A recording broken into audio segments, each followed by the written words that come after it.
The music had to play. That was the rule in New Orleans during the spring of 1919, when the city's heartbeats synchronized not to the rhythm of jazz, but to the terror of an unseen killer. Every night, as darkness settled over the French Quarter and beyond, piano keys danced under trembling fingers, horns wailed from open windows, and drums echoed through streets that had once celebrated music for joy, not survival. The Axeman had made his demands clear in a letter that chilled the blood of every citizen: play jazz or face the blade. But this story doesn't begin with that infamous letter. It begins 2 years earlier in 1918, when New Orleans was a city caught between worlds, celebrating the end of the Great War while grappling with an enemy closer to home, an enemy who moved through the night like smoke, leaving behind shattered doors, bloodied axes, and families destroyed. Welcome to the Bedside Historian, where tonight we uncover one of America's most bizarre and terrifying unsolved cases. This is the story of the Axeman of New Orleans, a killer who terrorized a city, commanded its musical soul, and then vanished into legend, leaving behind only questions that echo through time like a haunting melody. The jazz may have stopped playing, but the mystery plays on. Chapter 1. The City That Jazz Built. The year was 1916, and New Orleans pulsed with a rhythm all its own, a city where the living danced with the dead, where music spilled from every doorway like blood from a wound, and where the line between celebration and mourning blurred like smoke in the humid Louisiana air. The Great War had ended, leaving behind a world forever changed, but New Orleans seemed untouchable by the horrors that had consumed Europe. Here, in the sultry embrace of the Mississippi Delta, life moved to a different beat.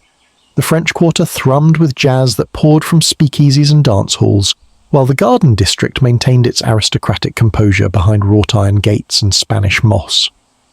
But it was in the neighborhoods beyond the tourists' gaze where the real heart of the city beat strongest, in the Italian quarters, where families who had crossed an ocean to escape one kind of violence were about to encounter another. Giuseppe Maggio had arrived from Sicily in 1902 with nothing but calloused hands and a dream of safety.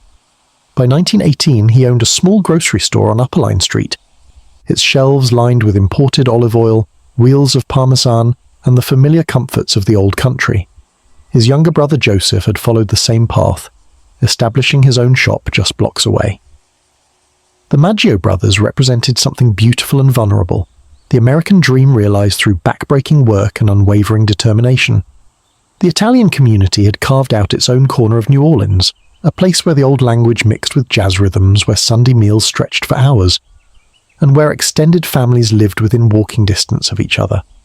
They operated small businesses, grocery stores, barbershops, restaurants, serving both their own community and the broader city with pride and diligence.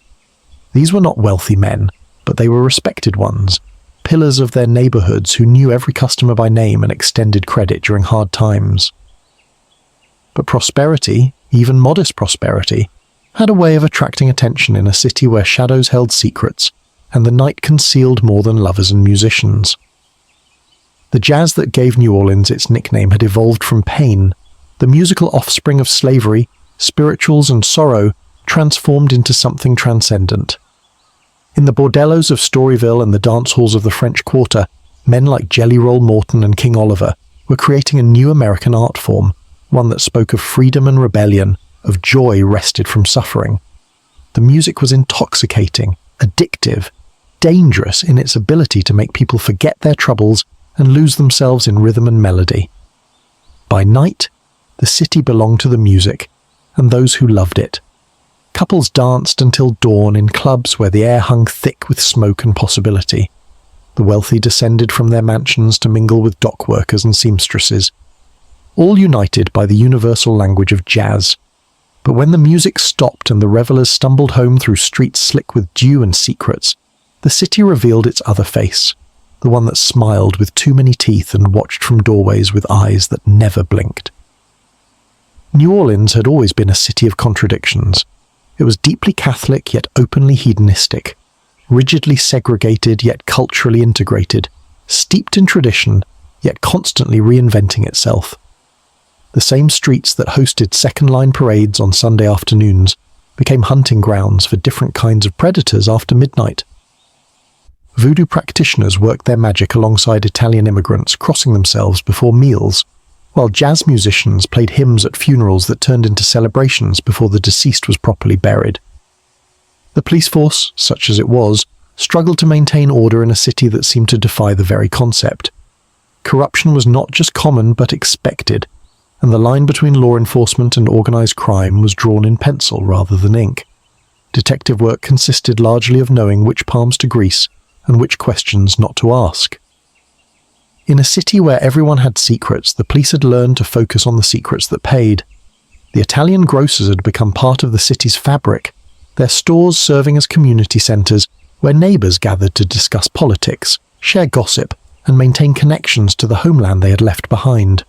Giuseppe Maggio's store was one such place, where the aroma of imported salami mixed with the laughter of children and the heated debates of their parents. His wife Catherine helped run the business. Her broken English charming customers who appreciated her warm smile and generous portions. Joseph Maggio, Giuseppe's brother, had established his own grocery nearby, creating a small empire of commerce that served both Italians seeking familiar flavours and curious locals drawn to exotic imports. The brothers had succeeded through honest work and genuine service, becoming fixtures in their neighbourhood as reliable as the streetlights and as welcome as Sunday morning bells. But success, particularly immigrant success, did not go unnoticed in a city where resentment could fester like infection in the humid air. The end of the war had brought men home with haunted eyes and violent skills, while economic uncertainty created fertile ground for blame and scapegoating. The Italian community, with their close family ties and modest prosperity, presented an easy target for those seeking someone to hold responsible for their own failures. As spring turned to summer in 1918, the city continued its eternal dance between light and shadow, music and silence, celebration and sorrow. The jazz played on, the grocers served their customers, and life flowed like the mighty Mississippi that curved around the city like a protective arm. No one could have imagined that somewhere in the darkness, something was watching, waiting, choosing its moment to transform the city's rhythm from jazz to screams. The music that had always been New Orleans' salvation was about to become its prayer, and the immigrants who had found safety in America were about to discover that some dangers cross every ocean, slip through every locked door, and strike when the music finally stops. The Axeman was coming, though no one yet knew his name or the terror he would bring. In the grocery stores and dance halls, the restaurants and family homes, life continued its normal patterns, unaware that someone was already selecting victims, sharpening blades, and preparing to conduct a symphony of horror that would make the entire city hold its breath and pray for dawn. Turn Chapter 2, The First Strike. May 23rd, 1918 dawned like any other spring morning in New Orleans, with the promise of heat shimmering on the horizon and the distant sound of ships calling from the Mississippi. Joseph Maggio had risen early, as was his custom, to prepare his grocery store for another day of serving his Upper Line Street neighbours. At 33, he had built a life that would have seemed impossible during his childhood in Sicily, a successful business, a loving wife, and the respect of his community. Catherine Maggio, his wife of 5 years, shared his work ethic and his dreams. Together they had transformed their small store into more than just a place of commerce. It was a gathering spot where Italian immigrants could find the taste of home, and American neighbours could discover new flavours. Their marriage was one of partnership in every sense, with Catherine's quick wit and warm personality perfectly complementing Joseph's steady reliability. But on this particular morning, neither Joseph nor Catherine would see the sunrise. Their bodies were discovered at 6:47 a.m. by Andrew Maggio, Joseph's brother, who had stopped by to check on them after they failed to open their store at the usual time. What Andrew found would haunt him for the rest of his life and mark the beginning of a reign of terror that would grip New Orleans like a fever. The front door of the grocery had been chiseled open with surgical precision, the wood around the lock splintered in a way that suggested both patience and skill. The intruder had worked quietly, methodically, taking time to ensure entry without alerting the sleeping couple upstairs. This was not the work of a desperate burglar or an opportunistic thief. This was something far more sinister. Andrew's calls for his brother and sister-in-law went unanswered as he climbed the narrow stairs to their living quarters above the shop, The silence that greeted him was the kind that presses against the eardrums and makes the soul recoil. When he pushed open the bedroom door, the sight that met his eyes defied comprehension.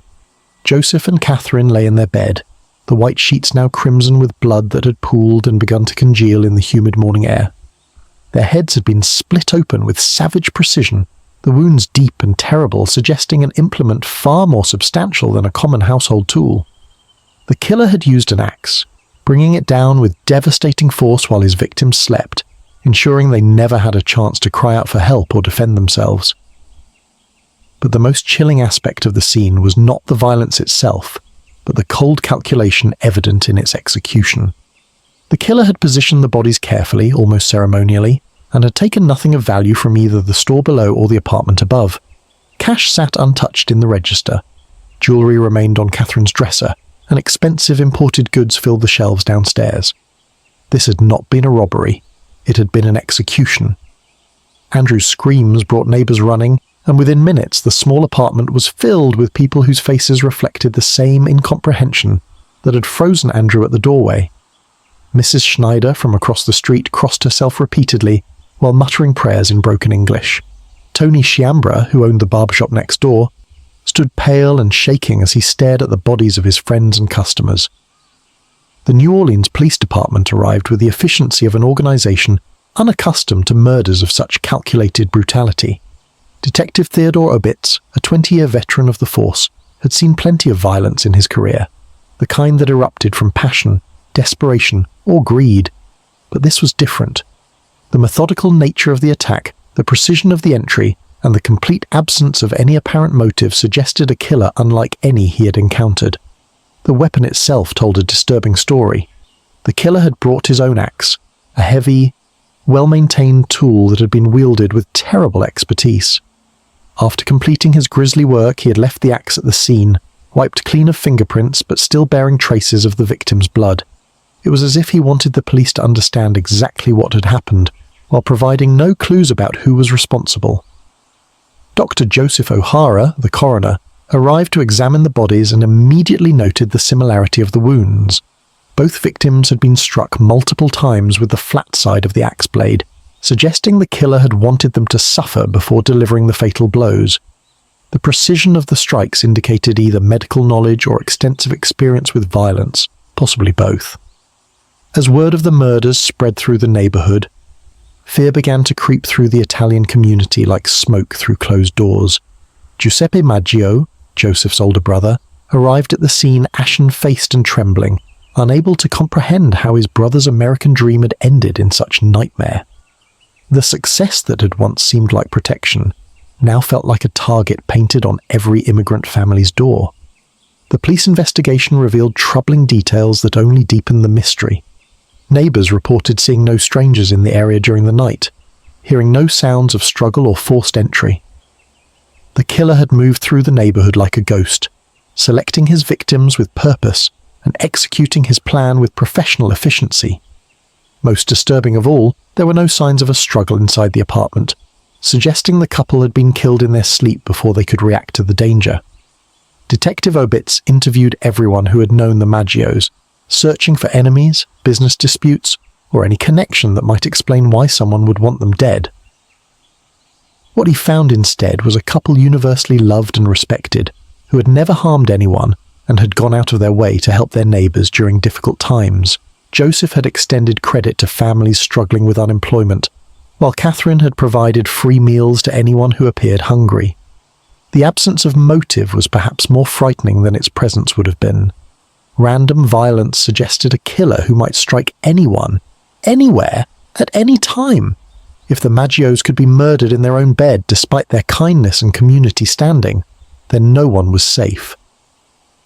As darkness fell on May 23, 1918, the residents of Upper Line Street locked their doors with unusual care and listened to every sound that drifted through the night air. The jazz that usually provided comfort now seemed inadequate against the silence that had swallowed Joseph and Catherine Maggio's laughter forever. But in the shadows of New Orleans, something moved with purpose and patience, already selecting its next victims from the city's unsuspecting population. The first strike had been delivered with surgical precision, and the killer had vanished without a trace, leaving behind only questions that would multiply like bacteria in the Louisiana heat. The Axeman had announced his presence to New Orleans, though the city did not yet know his name or understand the full scope of the horror he would unleash. The music still played in the French Quarter, couples still danced until dawn, and life continued its normal rhythms. But in the Italian quarters, mothers held their children closer and fathers checked their locks twice, sensing that something fundamental had changed in their adopted city. The terror had begun, and it would be a long time before the music would drown out the screams. From Chapter 3, a pattern emerges. The summer of 1918 stretched across New Orleans like a fever dream, each day bleeding into the next in a haze of humidity and unease that seemed to press down on the city's shoulders like wet wool.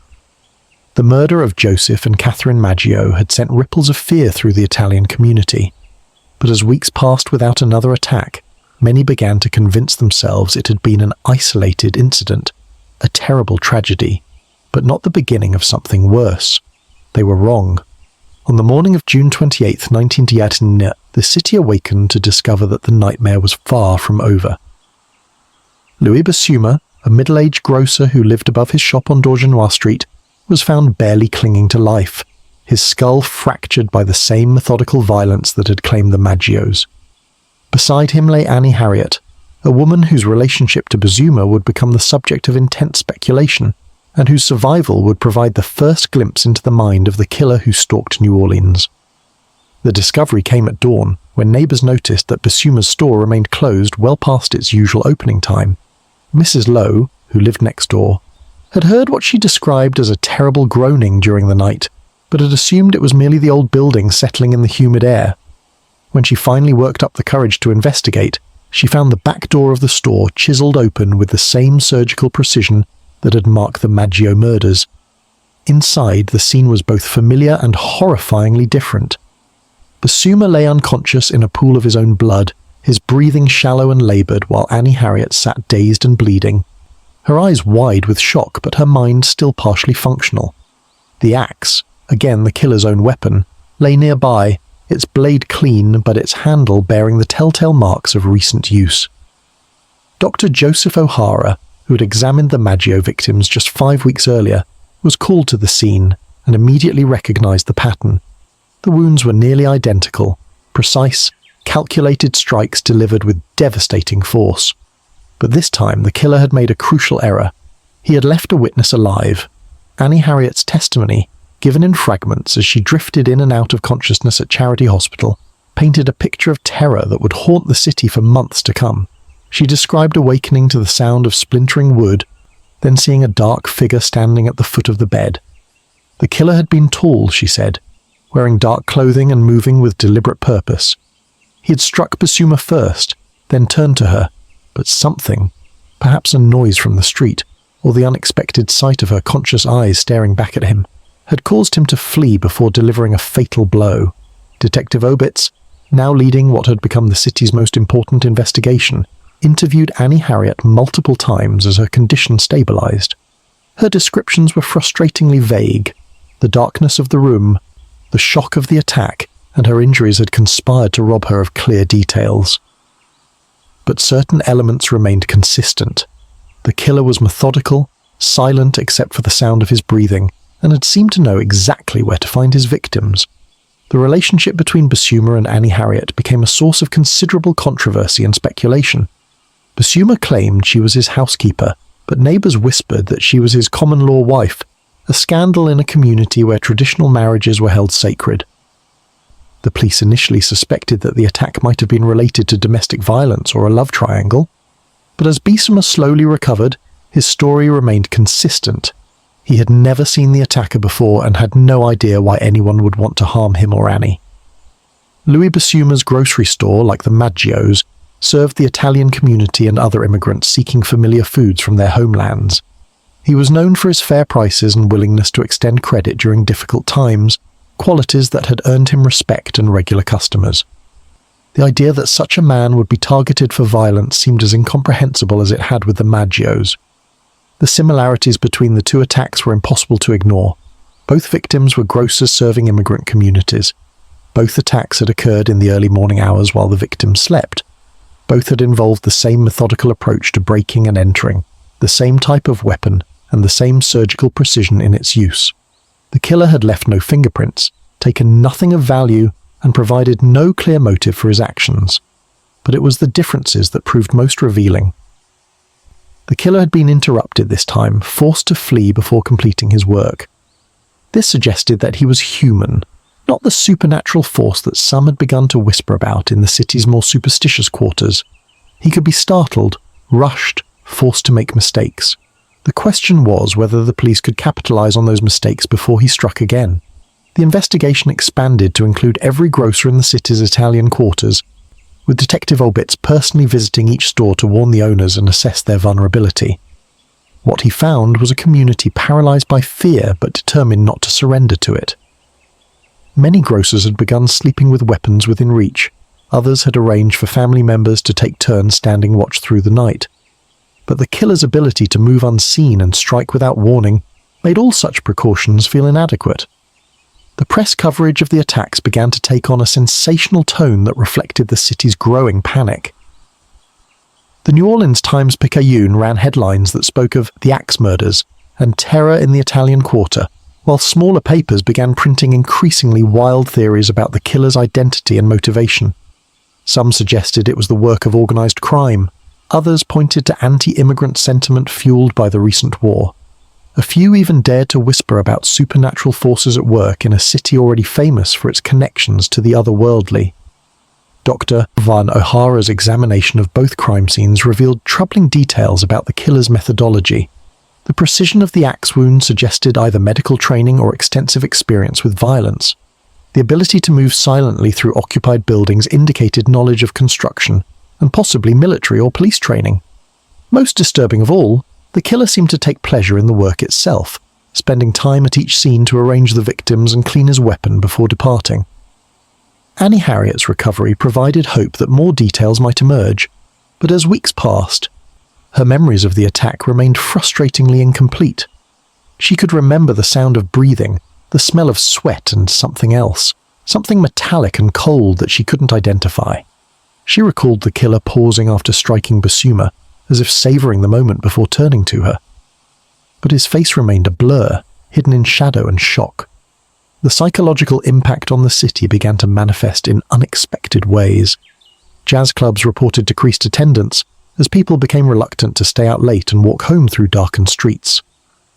Grocery stores in the Italian quarter saw their business decline, as customers sought to minimize their exposure to potential danger. Even the city's famous nightlife began to dim, as fear crept through the French Quarter like fog from the Mississippi. But perhaps most telling was the response of the Italian community itself. Families that had lived in New Orleans for decades began to speak of moving elsewhere, of abandoning the American dream that had brought them across the ocean.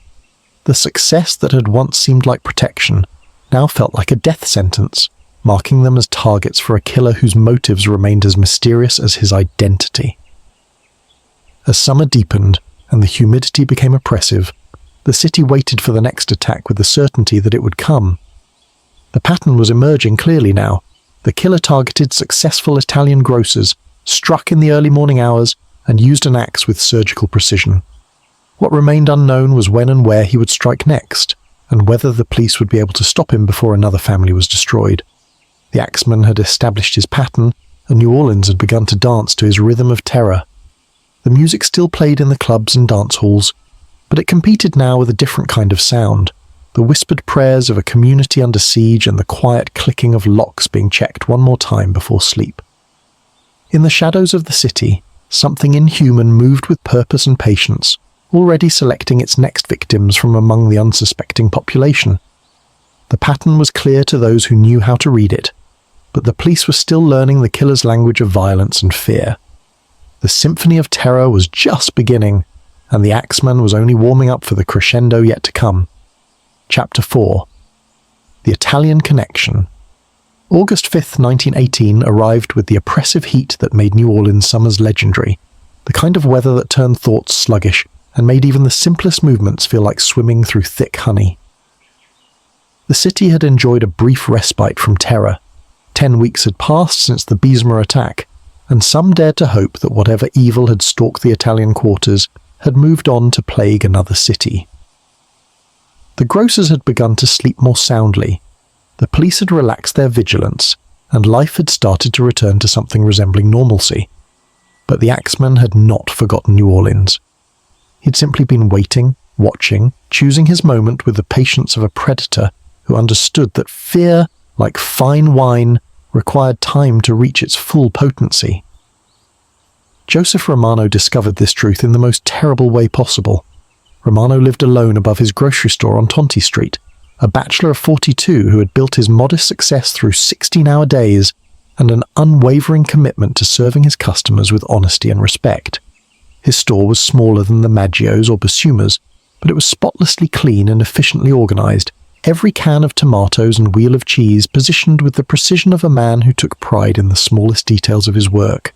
His nieces, Pauline and Mary Bruno, lived just 2 doors down and had made it their habit to check on their uncle each morning, bringing him coffee and fresh bread while helping to prepare the store for another day of business. On the morning of August 5th, they found the back door of the store standing open, its lock chiseled away with the surgical precision that had become the Axeman's signature. The scream that Pauline Bruno released when she discovered her uncle's body echoed through the neighborhood like a siren, bringing neighbors running and sending children scurrying to hide behind their mother's skirts. Joseph Romano lay sprawled across his bedroom floor, his skull split open by wounds that were unmistakably the work of the same killer who had terrorized the city throughout the spring and summer. But this time, there were differences that made Detective Obitz's blood run cold as he examined the scene. The killer had not been content with simply ending Romano's life. He had taken time to mutilate the body, inflicting wounds that served no purpose other than to satisfy some twisted compulsion. The axe had been used not just as a weapon, but as an instrument of torture, and the killer had clearly savoured every moment of his work. Dr. O'Hara's examination revealed that Romano had been awakened by the attack, had tried to fight back, and had suffered for his resistance. Deep defensive wounds on his hands showed that he had attempted to grab the axe blade, while the pattern of injuries on his body suggested a prolonged assault that had lasted several minutes. The killer had taken his time, perhaps enjoying the fear in his victim's eyes as much as the violence itself. The discovery that sent the city into complete panic, however, came when investigators found a piece of paper tucked beneath Romano's body. Written in crude block letters with what appeared to be the victim's own blood was a single word: beware. The message transformed what had been a series of brutal but seemingly random murders into something far more sinister, a deliberate campaign of terror directed specifically at the Italian community. The killer was no longer content to simply kill. He wanted his victims to know they were being hunted, wanted their community to understand that death was stalking them with purpose and malice. Father Benedetto Russo, the priest who served the Italian community at St. Mary's Italian Church, found himself inundated with parishioners seeking guidance and protection. Families who had never missed Sunday Mass were now attending daily services, while others spoke openly of returning to Italy despite the poverty and political turmoil they had left behind. The American dream that had sustained these immigrants through decades of hardship was crumbling beneath the weight of inexplicable terror. The police investigation took on new urgency as Detective Obitz worked 16-hour days interviewing witnesses, following leads, and trying to establish connections between the victims. What emerged was a picture of the Italian community that was both inspiring and heartbreaking. Hard-working families who had built successful businesses through determination and sacrifice, only to find themselves targeted by a killer whose motives remained maddeningly obscure. Giuseppe Maggio, still grieving the loss of his brother Joseph and sister-in-law Catherine, became an unofficial spokesman for the community's fears. He organized meetings where families could share information and coordinate protection strategies, but the killer's ability to strike without warning made all such efforts feel inadequate. How do you defend against an enemy who moves like smoke and strikes like lightning? The pattern that emerged from studying all 3 attacks was both clear and terrifying. The killer targeted successful Italian grocers who lived above their stores. He struck in the early morning hours when his victims were most vulnerable. He used his own axe, brought specifically for the purpose, and wielded it with surgical precision. Most disturbing of all, he was escalating. Each attack was more violent and more prolonged than the last. Detective Obitz consulted with colleagues in other cities, searching for similar crimes that might provide clues about the killer's identity or background. What he found was deeply unsettling. Similar attacks had occurred in other cities with significant Italian populations, but the perpetrators had never been caught. It was as if the Axeman was part of a larger pattern of violence directed at Italian immigrants across the country. The investigation revealed troubling social undercurrents that had been simmering beneath New Orleans' surface for years. Anti-Italian sentiment, fueled by economic competition and cultural differences, had been growing stronger since the massive lynching of 11 Italian men in 1891. While most residents had moved beyond such overt hatred, there remained pockets of resentment that could potentially motivate violence. But the calculated nature of the attack suggested something more complex than simple prejudice. The killer possessed detailed knowledge of his victims' routines, their living arrangements, and their vulnerabilities. He moved through the city with the confidence of someone who belonged there, who knew the streets and alleys well enough to disappear without a trace after each attack. The Romano murder scene provided the first real clues about the killer's psychology. The extended nature of the assault, the deliberate positioning of the body, and the bloody message all suggested a perpetrator who derived pleasure from his victim's fear and suffering. This was not the work of someone killing for money or revenge. This was the work of someone who killed because he enjoyed it. Dr. Leonida Kemp, a psychiatrist at Charity Hospital, was consulted about the killer's possible mental state. His assessment was chilling. The Axeman displayed characteristics of what he termed organized psychopathy, the ability to plan complex crimes, execute them with precision, and evade capture while maintaining a facade of normalcy in his daily life. Such individuals, Dr. Kemp explained, often appeared completely ordinary to their neighbors and colleagues, making them nearly impossible to identify through conventional investigation methods.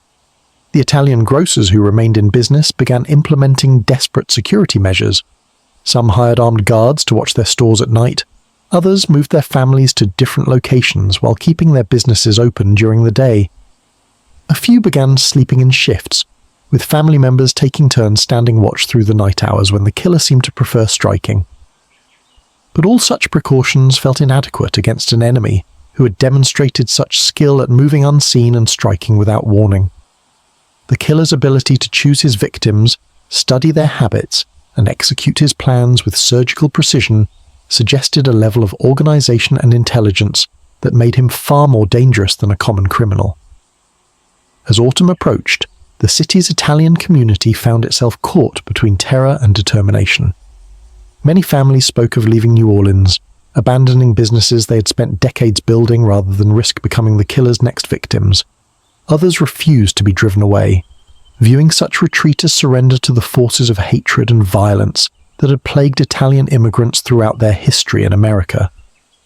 The police continued their investigation with increasing desperation, following every lead and interviewing every potential witness.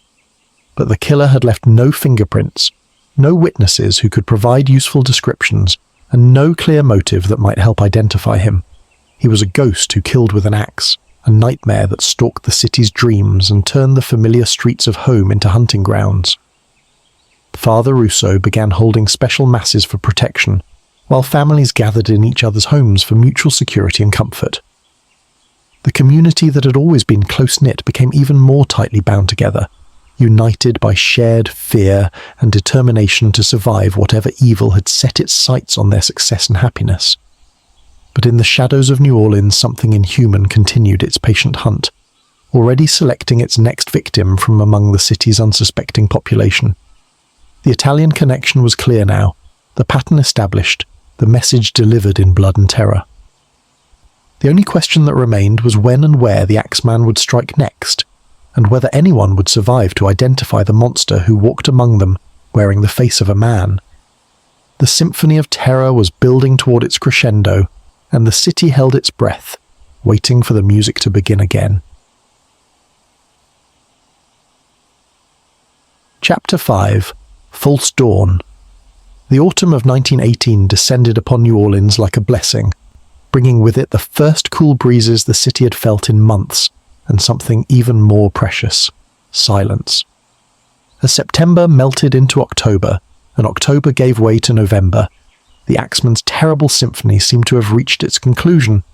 No chiseled doors appeared overnight, no blood-soaked scenes greeted the morning sun, and no screams shattered the pre-dawn quiet that had become New Orleans' most feared hour.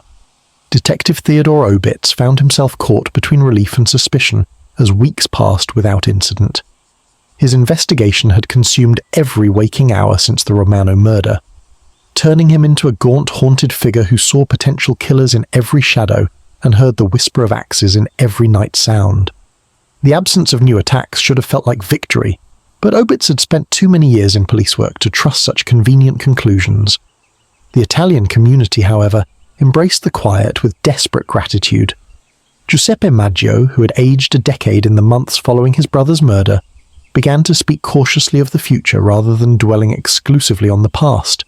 Stores that had remained shuttered after sunset began extending their hours. Families that had slept in shifts returned to normal routines. Children who had been kept indoors during the height of the terror were allowed to play in the streets again, their laughter providing a soundtrack of normalcy that the neighborhood had desperately missed. Father Benedetto Russo observed the gradual transformation of his parish with the careful optimism of a man who had seen too much suffering to fully trust in permanent relief. His Sunday masses, which had been packed with terrified families seeking divine protection, began to return to their normal attendance. The special prayers for safety that had become part of every service were quietly reduced in frequency, though never entirely eliminated. The community's faith had been tested by the summer's horrors, but it had not been broken. Louis Basuma, still bearing the scars of his encounter with the Axeman, had become something of a celebrity within the community, the man who had looked death in the face and lived to tell about it. His grocery store had reopened in September, though he had moved his living quarters to a separate building several blocks away. Customers came not just for his goods, but for the reassurance his survival provided. If Basuma could live through an attack, perhaps the killer was not the supernatural force some had begun to believe him to be. Annie Harriet, whose survival had provided the only eyewitness account of the killer, had gradually recovered from her physical injuries, though the psychological wounds remained fresh and painful. She had left New Orleans in late September, unable to bear the weight of constant questions and the fear that the killer might return to finish what he had started. Her departure closed the last direct link to the Axeman's methods and appearance, leaving the investigation with nothing but crime scenes and speculation. The police investigation continued, but with decreasing intensity as other crimes demanded attention and resources. Detective Obitz maintained his focus on the case, but he found himself increasingly isolated in his conviction that the killer had not simply vanished. His superiors, eager to declare victory and move on to more pressing matters, began suggesting that perhaps the perpetrator had died, been imprisoned for other crimes, or simply left the city. Such explanations were neat, convenient, and utterly unconvincing to Obitz's experienced instincts. The press coverage of the case began to shift as well, moving from front-page headlines to occasional updates buried in the inside pages. The New Orleans Times-Picayune ran a series of articles in November, examining the attacks and concluding that they had likely been the work of a transient killer who had moved on to terrorize other cities. Editorial writers praised the police work that had, in their view, driven the killer away and restored peace to the Italian community. But in the quiet moments between sunset and dawn, when the city settled into its nocturnal rhythms, those who knew the streets best remained vigilant. Night watchmen reported unusual sounds and suspicious movements with regularity, though investigation always revealed innocent explanations. Taxi drivers spoke of passengers who seemed to study buildings too carefully, or asked strange questions about the Italian quarters. Bartenders served customers who displayed unusual interest in the details of the summer's murders. Dr. Leonid Kemp, the psychiatrist who had profiled the killer, warned against premature celebration in a report that few wanted to hear. Organized psychopaths, he explained, often went through periods of dormancy between their active phases. The killer might be planning, preparing, or simply satisfying his violent urges through methods that had not yet come to police attention. The absence of attacks did not necessarily indicate the absence of the attacker. The economic impact of the terror began to reverse itself as confidence slowly returned to the Italian community. Grocery stores that had seen their business decline during the height of the fear began to recover their customer base. Property values in the Italian quarters, which had plummeted as families fled or considered fleeing, began to stabilize. The community's economic foundation, built over decades of hard work and careful investment, showed signs of recovering from the summer's devastating blows. Local politicians, eager to claim credit for the improved situation, pointed to increased police patrols and enhanced security measures as evidence of effective governance. Mayor Martin Berman publicly declared that the city had successfully dealt with the threat and that residents could return to their normal lives with confidence. Such pronouncements played well in the newspapers and helped restore tourism to the French Quarter, but they did little to address the underlying questions about the killer's identity and whereabouts. The families of the victims struggled with the ambiguous nature of their situation. The Maggio relatives, the Basuma family, and Joseph Romano's surviving nieces found themselves caught between the desire for justice and the hope for peace. If the killer was truly gone, they could begin the process of healing and moving forward. But if he was merely waiting, preparing for his next strike, then their loved ones' deaths remained unavenged and the community remained at risk. Christmas 1918 arrived with a mixture of celebration and caution that perfectly captured the city's conflicted mood. Italian families gathered for traditional feasts, but many included new security measures in their holiday preparations. Doors were locked more carefully, guests were scrutinized more closely, and conversations inevitably turned to the question of whether the terror was truly over or merely paused. Detective Ubbitts spent Christmas Day reviewing the case files for what must have been the 100th time, searching for clues he might have missed or connections he had failed to make. The killer's pattern was clear: successful Italian grocers, early morning attacks, methodical entry, surgical use of an axe. But the motive remained as mysterious as ever, and without understanding why the killer chose his victims, it was impossible to predict if and when he might strike again. The new year arrived with cautious optimism throughout the Italian community. Families who had spent the summer and fall looking over their shoulders began to make plans for the future. Businesses expanded their operations, new stores opened, and life gradually returned to something approaching normalcy. The American dream that had brought these immigrants across the ocean seemed to be recovering from its nightmare interruption. But in the darkest corners of New Orleans, where shadows gathered and secrets festered, something stirred with the patience of a spider in its web. The Axeman had not forgotten the city that had provided such rich hunting grounds. He had not abandoned his mission or lost his taste for the particular pleasure that came from terrorizing those who dared to succeed despite their foreign origins. The silence that had blessed New Orleans through the autumn and winter was not the silence of victory. It was the silence of a predator choosing its moment, preparing its tools, and selecting its next victims with the care of an artist planning a masterpiece. The false dawn was ending, and the longest, darkest night was about to begin. The city slept peacefully, dreaming of safety and normalcy, unaware that its nightmare was simply gathering strength for a return that would make the previous attacks seem like mere rehearsals for the true symphony of terror yet to come. Chapter 6: Return of Terror. March 10th, 1919 arrived with the promise of spring, the kind of day that made New Orleans residents remember why they tolerated the summer's oppressive heat and the winter's unpredictable dampness. The azaleas were beginning to bloom in the Garden District, jazz musicians were taking their instruments to the streets earlier in the evening, and the Italian community had begun to believe that their long nightmare was finally, truly over. That illusion shattered at dawn with a scream that seemed to tear the very fabric of morning apart. Charles Cortemilia lived with his wife Rosie and their infant daughter Mary in a small apartment above his grocery store on the corner of 2nd and Aloha Streets in Gretna, just across the river from New Orleans proper. At 25, Charles embodied the same qualities that had marked all of the Axeman's previous victims. He was hard-working, honest, and had built a modest but successful business, serving his community with dedication and integrity. His wife Rosie, barely 21, had adapted to life in America with the resilience of youth, learning English quickly and becoming a favorite among the store's customers. But it was their 2-year-old daughter Mary who represented everything beautiful and hopeful about the immigrant experience. A child born in America, speaking both English and Italian with equal fluency, and growing up with opportunities her grandparents could never have imagined. She was the future incarnate, and she would witness horrors that no child should ever see. The attack came in the familiar pattern that had terrorized the community 9 months earlier. The Axeman chiseled through the back door of the store with surgical precision, moving through the darkened shop with the confidence of someone who had studied the layout carefully. He climbed the stairs to the family's living quarters, axe in hand, ready to continue the symphony of terror that he had merely paused, not concluded. But this time, something went wrong. Charles caught Amelia, perhaps alerted by some small sound or warned by instincts honed by months of community fear, awakened as the killer entered the bedroom. What followed was not the silent execution that had marked the previous attacks, but a desperate struggle between a father fighting for his family's life and a killer whose carefully planned assault had been disrupted.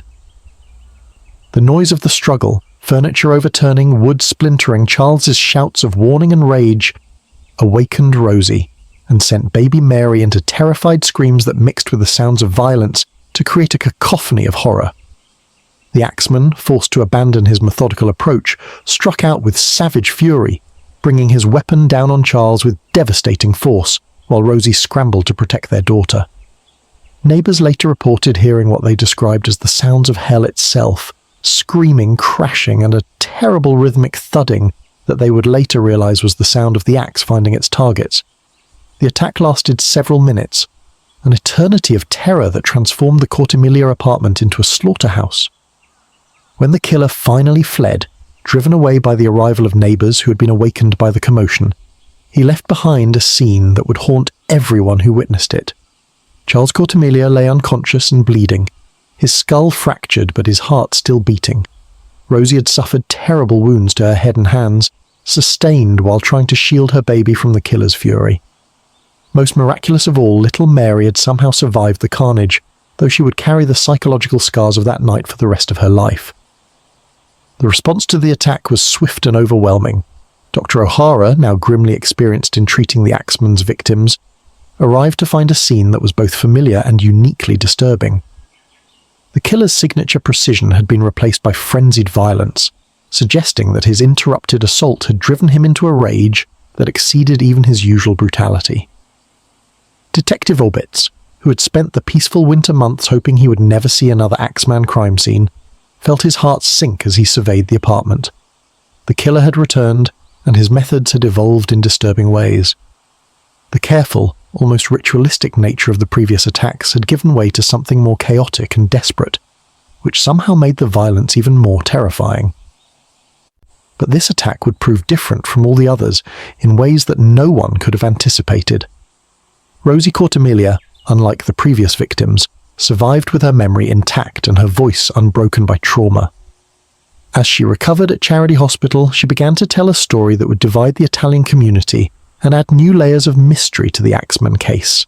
According to Rosie, the attack had not been committed by the mysterious killer who had terrorized the city for months. Instead, she claimed, the assault had been carried out by their neighbors, Orlando and Frank Giordano, a father and son who lived nearby and had been involved in a business dispute with Charles. The Ordanos, she insisted, had used the cover of the Axeman's reputation to settle their personal grievances while making it appear to be another random attack. The accusation sent shockwaves through the community and created a crisis for the police investigation. The Giordanos were well-known and respected members of the Italian community, with no history of violence and no apparent motive for such a brutal assault. Frank Giordano, barely 18 years old, seemed particularly unlikely to be capable of the level of violence that had been inflicted on the Cortemiglia family. Detective Orbitz found himself facing an impossible choice. Rosie Cortemiglia was the first survivor who had been fully conscious during an attack and could provide detailed testimony about her assailants. Her identification of the Giordanos should have been the breakthrough that the investigation desperately needed, but her claims contradicted everything that the evidence suggested about the Axeman's methods and motivations. The crime scene itself told a story that supported both theories. The chiseled door and precision entry matched the Axeman's signature, but the chaotic nature of the violence and the fact that the attack had been interrupted suggested someone less experienced and more emotional than the calculating killer who had struck before. The arrest of Orlando and Frank Giordano created deep divisions within the Italian community. Many rallied to support the accused men, who maintained their innocence with passionate conviction. Others supported Rosie Cortemiglia, arguing that she had no reason to lie about such a traumatic experience. The unity that had sustained the community through the previous attacks began to fracture under the weight of suspicion and accusation. The trial of the Ordanos became a media sensation, with newspapers covering every detail of the proceedings and the public following the case with obsessive interest. The prosecution argued that the men had committed the attack to settle a business dispute, while making it appear to be another Axeman murder. The defense maintained that their clients were innocent victims of a traumatized woman's confused memories, and that the real Axeman remained at large. The evidence presented during the trial was frustratingly ambiguous. The physical evidence matched the Axeman's previous attacks, but witness testimony was contradictory and incomplete. Several community members testified to seeing the Ordanos near the Cortimiglia store on the night of the attack, while others provided alibis that placed them elsewhere during the crucial hours. Most disturbing of all was the realization that if Rosie Cortimiglia was wrong, if the real Axeman had committed the attack and remained free, then the community's sense of security was even more fragile than anyone had realized. The killer would have demonstrated not only his ability to strike after months of dormancy, but also his willingness to escalate his violence to include entire families, even small children. As the trial proceeded through the spring of 1919, New Orleans found itself caught between hope and terror. If the Giordanos were guilty, then the Axeman mystery had been solved and the community could finally begin to heal. But if they were innocent, then the real killer was still out there, perhaps laughing at the confusion he had created and planning his next strike. The city held its breath, waiting for justice, truth, or perhaps just another night of terror to resolve the questions that had consumed them for nearly a year. The return of the Axeman had shattered the false dawn of safety, and now everyone wondered if the longest night was just beginning. In the shadows of New Orleans, something inhuman watched the proceedings with interest, perhaps amused by the chaos his work had created. The symphony of terror had resumed, and the crescendo was still to come. Chapter 7. The Letter. March the 13th, 1919 arrived with an unseasonable chill that seemed to seep into the very bones of New Orleans, as if the city itself shivered in anticipation of what was to come. 3 days had passed since the brutal attack on the Cortimiglia family. 3 days of fevered speculation about whether the Ordanos were guilty, or if the real Axeman still stalked the streets. The Italian community remained divided. The police investigation had stalled, and the entire city seemed to hold its breath, waiting for some sign that would resolve the terrible uncertainty. That sign came in the most unexpected form imaginable. Joseph de Villa, editor of the New Orleans Times-Picayune, arrived at his office that morning to find an envelope that would forever change the nature of the Axeman case. The letter bore no return address, no postmark that could be traced, and no identifying marks beyond the crude block letters that spelled out the newspaper's name. Inside, written in the same primitive hand on cheap paper, was a message that would transform a series of brutal murders into something approaching urban legend. The letter read, Hell, March 13th, 1919. Esteemed mortal of New Orleans, the Axeman. They have never caught me, and they never will. They have never seen me, for I am invisible, even as the ether that surrounds your earth. I am not a human being, but a spirit and a demon from the hottest hell. I am what you Orleanians and your foolish police call the Axeman. When I see fit, I shall come and claim other victims. I alone know whom they shall be. I shall leave no clue except my bloody axe, besmeared with blood and brains of he whom I have sent below to keep me company. If you wish, you may tell the police to be careful not to rile me. Of course, I am a reasonable spirit. I take no offence at the way they have conducted their investigations in the past. In fact, they have been so utterly stupid as to not only amuse me, but His Satanic Majesty, Francis Joseph, etc. But tell them to beware. Let them not try to discover what I am, for it were better that they were never born than to incur the wrath of the Axeman. I don't think there is any need of such a warning, for I know their intelligence will never equal mine, but I am just making sure. Undoubtedly, you Orleanians think of me as a most horrible murderer, which I am, but I could be much worse if I wanted to. If I wished, I could pay a visit to your city every night. At will I shall come and go, and no one shall be the wiser. I could creep into your homes whenever it pleased me to do so, and slay every one of your families, but I will not do this, for I am a merciful spirit. Now, to be exact, At 12:15, earthly time, on next Tuesday night, I am going to pass over New Orleans. In my infinite mercy, I am going to make a little proposition to you people. Here it is.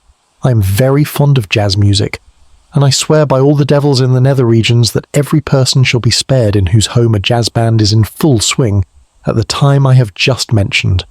If everyone has a jazz band going, well, then, so much the better for you people. One thing is certain, and that is that some of your people who do not jazz it on Tuesday night, if there be any, will get the axe. Well, as I am cold and crave the warmth of my native Tartarus, and it is about time I leave your earthly home, I will cease my discourse. Hoping that thou wilt publish this, that it may go well with thee, I have been, am, and will be the worst spirit that ever existed, either in fact or realm of fancy. The Axeman. De Villa read the letter 3 times before the full implications of its content settled into his consciousness like ice water in his veins. This was either the genuine communication from New Orleans' most feared killer, or an elaborate hoax designed to capitalize on the city's terror. Either possibility carried profound implications for the investigation, the community, and the city as a whole. The letter's tone was unlike anything that had appeared in previous criminal communications. The killer, if it was indeed the killer, presented himself not as a man driven by earthly motives, but as a supernatural entity operating according to rules that transcended human understanding. The grandiose language, the biblical references, and the theatrical presentation suggested either genuine delusions of grandeur or a calculating intelligence attempting to manipulate public perception. Detective Obitz was summoned immediately to examine the letter and assess its authenticity. His initial reaction was one of profound skepticism. The communication seemed too theatrical, too perfectly designed to capture public attention and generate headlines. But as he studied the crude handwriting and considered the intimate knowledge of the case details revealed in the text, his skepticism began to give way to a more disturbing possibility. The letter demonstrated knowledge that only the killer himself should possess. References to specific details of the crime scenes, awareness of the police investigation's limitations, and the confident tone of someone who had indeed evaded capture all suggested genuine authorship. Most chilling of all was the killer's casual dismissal of the police efforts, describing them as utterly stupid and insufficient to threaten his continued freedom. But it was the letter's central proposition that transformed the Axeman case from a criminal investigation into a citywide psychological experiment. The demand that New Orleans play jazz music to avoid attack was so bizarre, so unprecedented in the annals of criminal behavior, that it seemed almost impossible to take seriously. Yet the alternative, ignoring the letter and risking another attack, was equally unthinkable. Dr. Leonid Kemp was consulted once again about the psychological profile suggested by the letter. His analysis was deeply unsettling. The communication demonstrated characteristics of both organized planning and delusional thinking that made the author extremely dangerous. The grandiose self-presentation, the demand for citywide compliance, and the theatrical nature of the threat all suggested a killer whose mental state was deteriorating in ways that could make him even more unpredictable and violent. The decision to publish the letter created intense debate within the newspaper's editorial staff. Publishing it would give the killer the platform he clearly craved and might encourage copycat communications or inspire additional violence, but withholding it would leave the public unaware of a potential threat and deny them the opportunity to take whatever protective measures they deemed appropriate. Ultimately, the decision was made to publish the letter in its entirety, with accompanying editorial commentary that urged readers to take appropriate precautions while not yielding to panic. The newspaper's justification was simple. If the letter was genuine, the public had a right to know. If it was a hoax, publishing it would expose the fraud and potentially lead to the arrest of whoever was responsible. The public response to the letter's publication was immediate and extraordinary. Within hours of the newspaper's release, the entire city was buzzing with discussion about the Axeman's demands and the implications of his threat. Jazz musicians found themselves suddenly in extraordinary demand, with families competing to hire bands for the night of March 19th. Music stores reported unprecedented sales of instruments, sheet music, and anything else that could be used to create the sounds that might appease an otherworldly killer. The letter also created new divisions within the community and the investigation. Some viewed it as obvious fraud, designed to distract attention from the real killer or to capitalize on the city's fear for personal gain. Others accepted it as genuine communication from a supernatural entity, evidence that the attacks were the work of forces beyond human understanding or control. Father Rousseau found himself fielding unprecedented questions about the theological implications of the letter. Could demons truly take physical form to commit murder? Was it possible that the attacks were manifestations of evil that transcended ordinary criminal behavior? His responses were carefully measured, acknowledging the community's fears while urging them not to abandon rational thought in favor of supernatural explanations. The police investigation took on new complexity as Detective Obitz attempted to analyze the letter for clues about its author's identity and location. The handwriting was examined by experts, the paper was tested for distinctive characteristics, and the language was studied for regional dialects or educational background indicators. But the letter had been composed with the same careful attention to avoiding identification that had marked all of the killer's previous work. Most disturbing of all was the letter's implicit threat that the killing would continue and possibly escalate. The casual mention of visiting your city every night and slaying every one of your families suggested a killer whose ambitions had expanded far beyond the targeted attacks on Italian grocers. If the letter was genuine, the entire population of New Orleans had become potential victims in a campaign of terror that seemed to have no logical endpoint. The countdown to March 19th began immediately, with the city dividing into those who planned to comply with the Axeman's demands and those who refused to be intimidated by what they considered an obvious hoax. Jazz musicians found themselves in the peculiar position of being the city's potential saviors, their music transformed from entertainment into a form of protective magic. Music stores remained open late into the evening, selling instruments to families who had never shown interest in music before. Piano teachers were booked solid with emergency lessons for people desperate to learn enough to participate in the city's musical defense. Even children were enlisted in the effort, with parents teaching them simple songs and rhythms that might contribute to the protective cacophony. But beneath the almost carnival atmosphere of preparation, a deeper fear took root. The letter had given the Axeman a voice, transforming him from a shadowy killer into a presence that seemed to permeate every aspect of daily life. His demands had turned the entire city into participants in his twisted game, making everyone complicit in either defying or appeasing his supernatural claims. As March 19th approached, New Orleans prepared for the most bizarre night in its long and colourful history. The city that had given birth to jazz was about to discover whether its own musical creation could protect it from the monster that stalked its streets, demanding tribute in rhythm and melody. The Axeman had spoken, and now the city would have to decide whether to dance to his tune or face the consequences of silence. The symphony of terror was building toward its most surreal movement, and everyone in New Orleans would have a part to play in the composition. TOS Chapter 8, Jazz Night, March 19th, 1919 arrived with an electric tension that seemed to charge the very air of New Orleans, as if the city itself was a giant musical instrument stretched tight and waiting to be played. From the moment the sun rose over the Mississippi, the sounds of preparation filled every neighborhood, the tentative notes of inexperienced piano players, the squawk of untrained horns, and the steady rhythm of drums being tested by hands that had never held drumsticks before.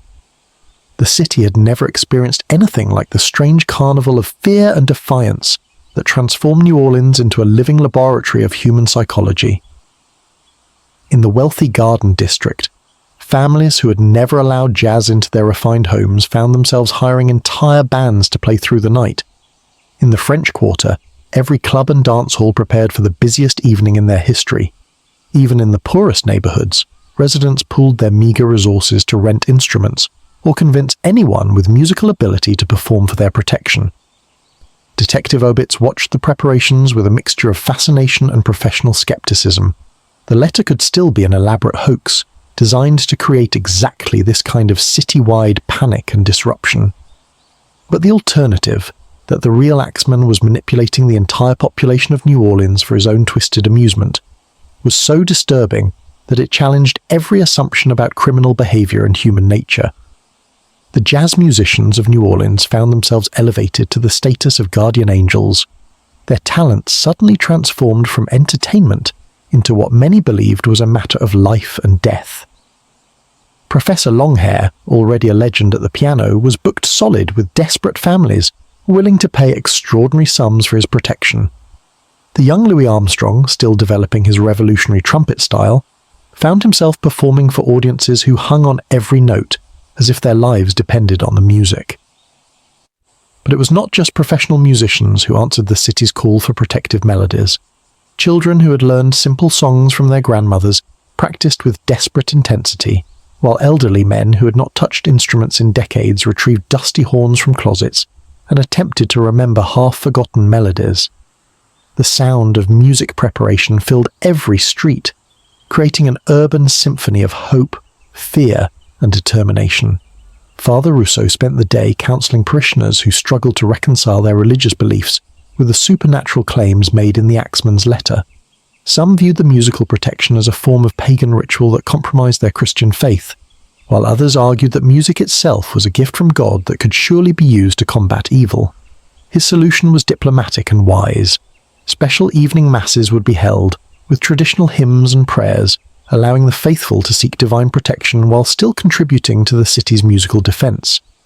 The Italian community faced particular anguish as March 19th approached.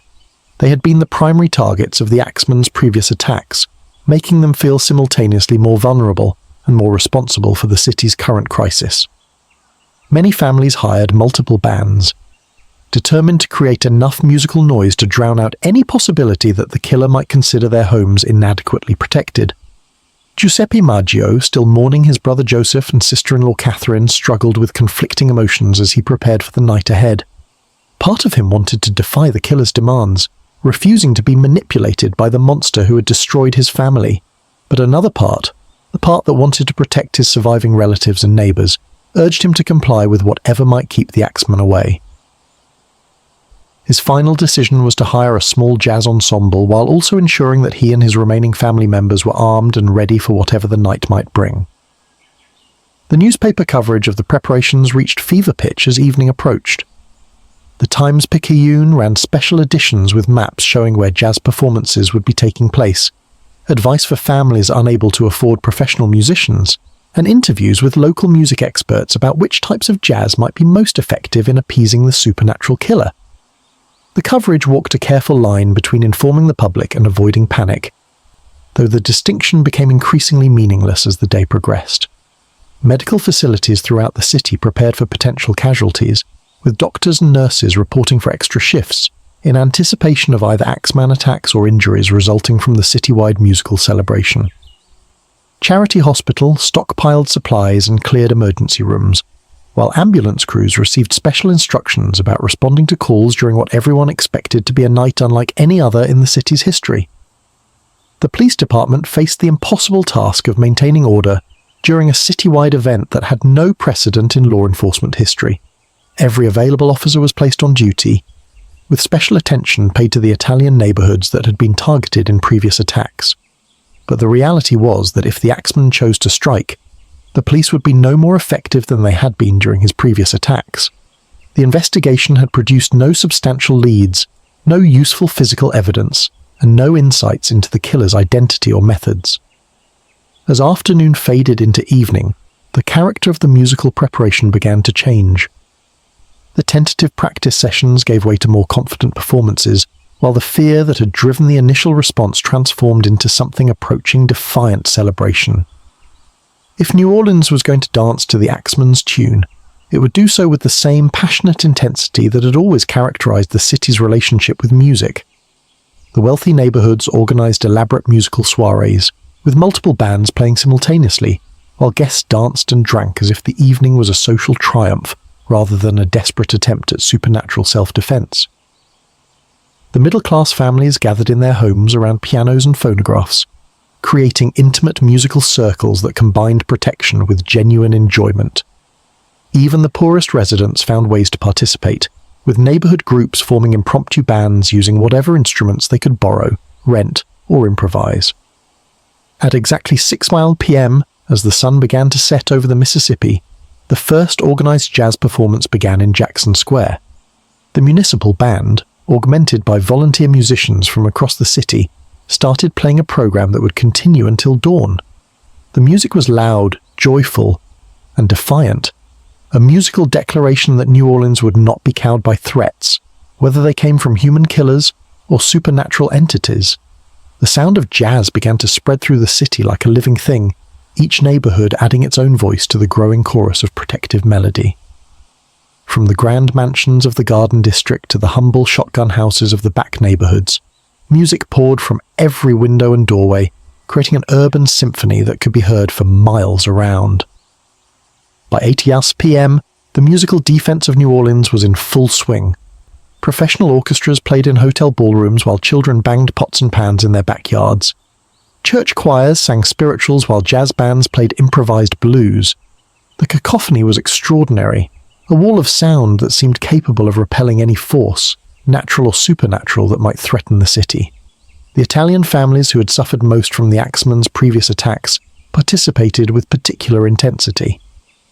The Basuma household, where Louis had survived the summer attack, hosted a jazz quartet that played with desperate energy.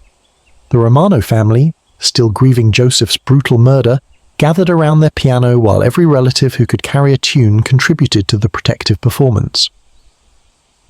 As midnight approached, still hours before the Axeman's promised arrival time of 12:15 a.m., the musical celebration reached fever pitch. The fear that had initially motivated the evening's activities had largely given way to genuine enjoyment and community solidarity. Neighbors who had barely spoken before found themselves sharing instruments and teaching each other songs. The social barriers that normally divided the city's different communities seemed to dissolve in the universal language of music and shared vulnerability.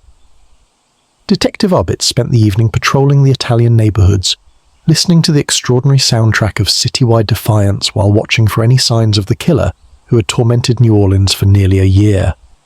The musical chaos made normal police work nearly impossible. The sound of an axe chiseling through a door would be completely masked by the wall of jazz that surrounded every building. But perhaps that was exactly what the city needed. Not just protection from the Axeman, but protection from the fear he had used to paralyze an entire community. As the clock approached 12:15 a.m. on March 20th, the moment specified in the Axeman's letter, the music reached its crescendo. Every jazz band, every piano player, every child with a harmonica contributed to a sound that seemed to shake the very foundations of the city. New Orleans had answered the Axeman's challenge with the full power of its musical soul, creating a symphony of defiance that declared the city's refusal to surrender to terror. The night that jazz might have saved New Orleans had begun, and now everyone waited to see if music truly could triumph over murder, if rhythm could defeat terror, and if the city's greatest artistic creation could protect it from its most feared destroyer. The Axeman had demanded jazz, and New Orleans had responded with a musical performance that would echo through the ages, regardless of whether it succeeded in keeping the killer at bay. Chapter 9. The Hunter Becomes Hunted. The dawn of March 20th, 1919, broke over New Orleans with a silence so profound it seemed to echo in the ears of every resident who had spent the night creating the most extraordinary musical defense in the city's history. As the last notes of jazz faded into the humid morning air, the city held its collective breath, waiting to discover whether their musical gambit had succeeded or if the Axeman had chosen to ignore their supernatural insurance policy. The answer came with the rising sun. No attacks had occurred during the night. Not a single door had been chiseled open, not a single victim had been claimed, and not a single family had awakened to find death waiting in their bedroom. For the first time since the terror began, the Axeman had failed to deliver on his promises, and New Orleans began to celebrate what many believed was their musical victory over evil itself. But Detective Theodore Obitz was not ready to declare victory. His years of police work had taught him to be suspicious of convenient conclusions, and the Axeman's absence could be explained by factors far more mundane than supernatural submission to jazz music. Perhaps the killer had been deterred by the unprecedented police presence, or maybe he had simply chosen to wait for a more opportune moment to strike. The letter could still be an elaborate hoax, making the entire evening's activities nothing more than an expensive and exhausting false alarm. The celebration that swept through the city during the following days carried an almost manic quality, as if the residents needed to convince themselves that their musical defense had indeed worked. Jazz clubs reported record attendance, with patrons toasting their survival, and requesting songs that had supposedly saved their lives. Musicians found themselves treated as heroes, their performances elevated from entertainment to life-saving interventions that had turned back the forces of darkness. The Italian community participated in the celebration with particular intensity, seeing the peaceful night as vindication of their decision to remain in New Orleans despite the terror that had targeted them specifically. Families who had been considering flight now spoke of expanding their businesses, while those who had closed their stores during the height of the fear began making plans to reopen. The American dream that had seemed so fragile during the summer and fall of 1918 appeared to be recovering its strength and promise. But the euphoria was short-lived. On August 10th, 1919, nearly 5 months after the Great Jazz Night, the city's sense of security was shattered once again. Steve Boker, a grocer who lived above his store on Elysian Fields Avenue, was found barely alive by his neighbors, his skull fractured by the familiar precision of an axe wielded with surgical skill. The attack bore all the hallmarks of the axeman's previous work: the chiseled door, the methodical entry, the careful positioning of the weapon, and the complete absence of any apparent motive. The news of Boker's attack hit New Orleans like a physical blow, crushing the hope that had sustained the city through the spring and summer months. The jazz night had not ended the terror, it had merely delayed it. The Axeman had returned with a vengeance, and his survival of the community's musical challenge seemed to confirm his claims of supernatural invulnerability. Detective Obitz arrived at the Boker crime scene with a heavy heart and a growing sense of futility. The investigation had consumed nearly 2 years of his life, had driven him to the edge of physical and mental exhaustion, and had produced nothing but a collection of unsolved murders and an increasingly terrified community. The killer had demonstrated once again his ability to strike at will, evade capture, and leave behind nothing but questions and grief. But the Boker attack revealed something new and disturbing about the Axeman's evolution. Steve Boker survived the assault, becoming only the second victim to live through an encounter with the killer while retaining consciousness and memory. His description of the attack, given from his hospital bed at Charity Hospital, provided the investigation with its most detailed account yet of the Axeman's methods and appearance. According to Boker, he had been awakened by the sound of footsteps in his apartment, followed by the sight of a tall figure standing at the foot of his bed. The attacker had struck without warning, bringing the axe down with devastating force, but had fled when Boker's screams awakened neighbors who began pounding on the door. The killer had moved with practiced efficiency, suggesting extensive experience with violence, but had seemed almost surprised by Boker's survival and vocal response. Most significantly, Boker described his attacker as definitely human, not the supernatural entity claimed in the March letter, but a flesh-and-blood man who breathed heavily during the assault and cursed in what sounded like accented English when his escape was disrupted. This description contradicted the killer's claims of demonic origin and suggested that the March letter had indeed been an elaborate psychological manipulation designed to enhance the terror, while providing the killer with amusement at the city's expense. The investigation into the Boker attack revealed disturbing evidence of stalking and preparation. Neighbors reported seeing strangers in the area during the weeks leading up to the assault, while examination of the crime scene suggested that the killer had studied the building's layout carefully before attempting entry. The Axeman was not striking randomly. He was selecting victims, studying their routines, and planning his attacks with the patience and precision of a professional hunter. Dr. Leonid Kemp's psychological analysis of the latest attack suggested a killer whose confidence and sense of invulnerability had grown substantially since the early murders. The decision to resume killing after the jazz night indicated someone who viewed the city's musical defense as a personal challenge that he had successfully overcome. The increasing boldness of the attacks, combined with the taunting letter, suggested a perpetrator who was escalating both the frequency and psychological impact of his crimes. 3 weeks later, on September 3rd, 1919, the killer struck again. Sarah Lohman, a widow who lived alone above her small shop on the border between New Orleans and Jefferson Parish, was attacked in her sleep and left for dead. Unlike previous victims, Lohman was not Italian, breaking the pattern that had led many to believe the killer was specifically targeting that community. Her survival provided another witness account, but like the others, her description of the attacker remained frustratingly vague and general. The expansion of the killer's target selection to include non-Italian victims sent new waves of panic through the city. If the Axeman was no longer limiting his attacks to Italian grocers, then everyone in New Orleans was potentially at risk. The community solidarity that had sustained the city through the previous attacks began to fracture as fear became more generalized and pervasive. The police investigation expanded to include every unsolved attack in the region, with Detective Obits working with departments in surrounding parishes to identify any similar crimes that might be connected to the Axeman case. What emerged was a disturbing pattern of attacks stretching back several years and extending beyond the New Orleans metropolitan area, suggesting a killer who had been active far longer and over a much wider geographic range than previously suspected. The revelation that the Axeman might have been killing for years before the Maggio murders transformed the investigation from a local crisis into a regional manhunt.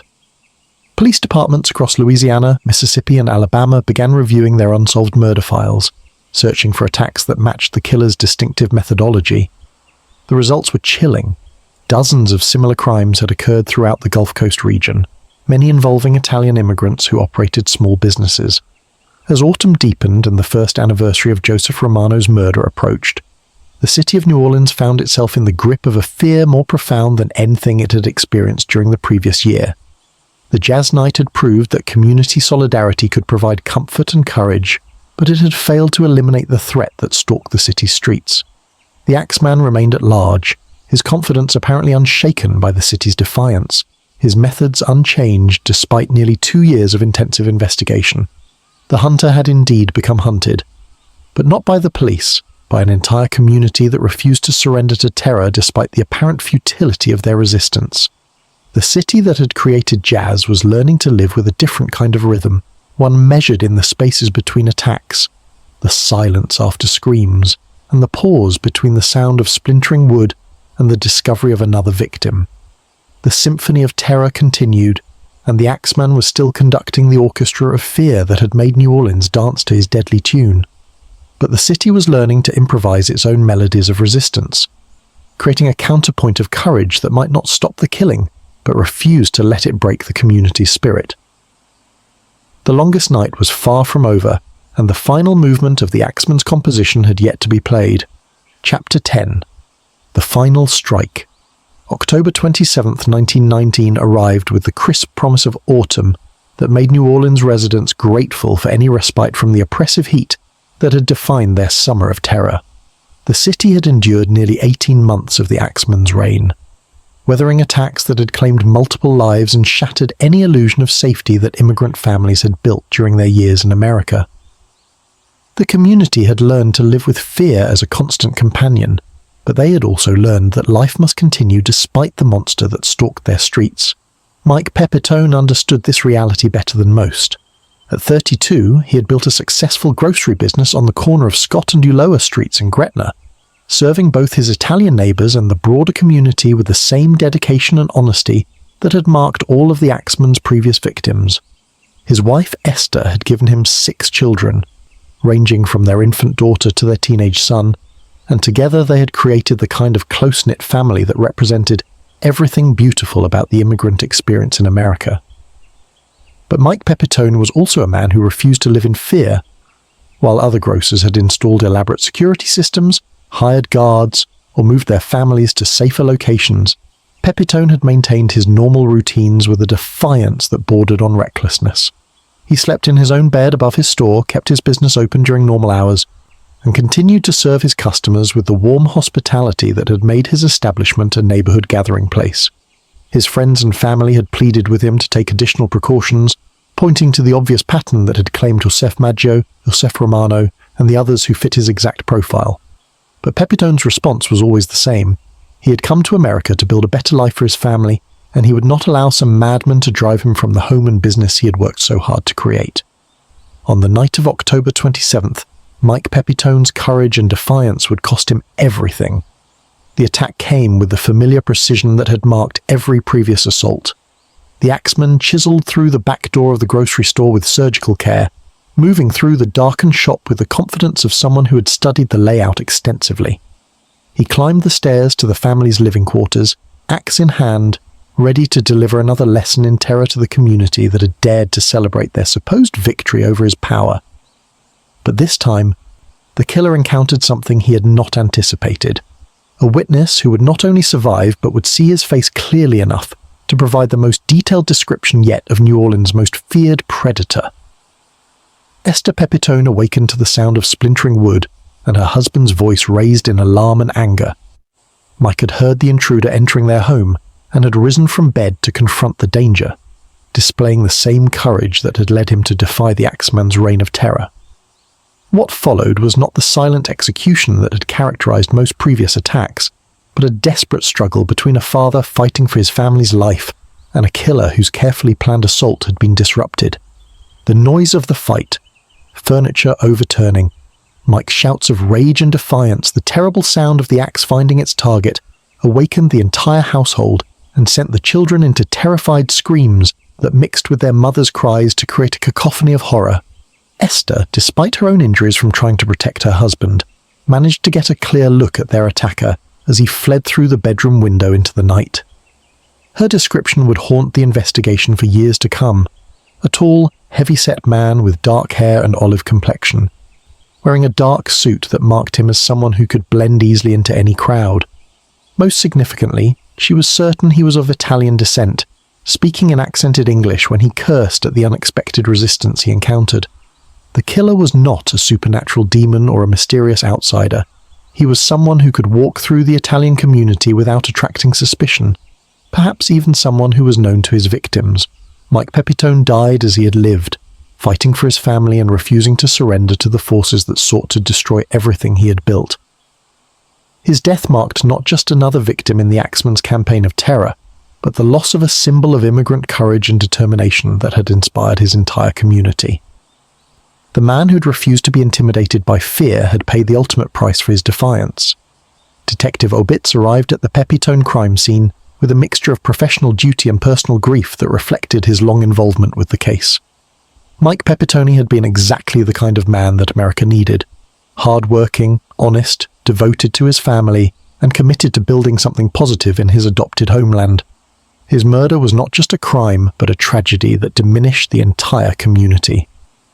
The investigation of the Pepitone murder revealed disturbing evidence that the killer's methods had continued to evolve.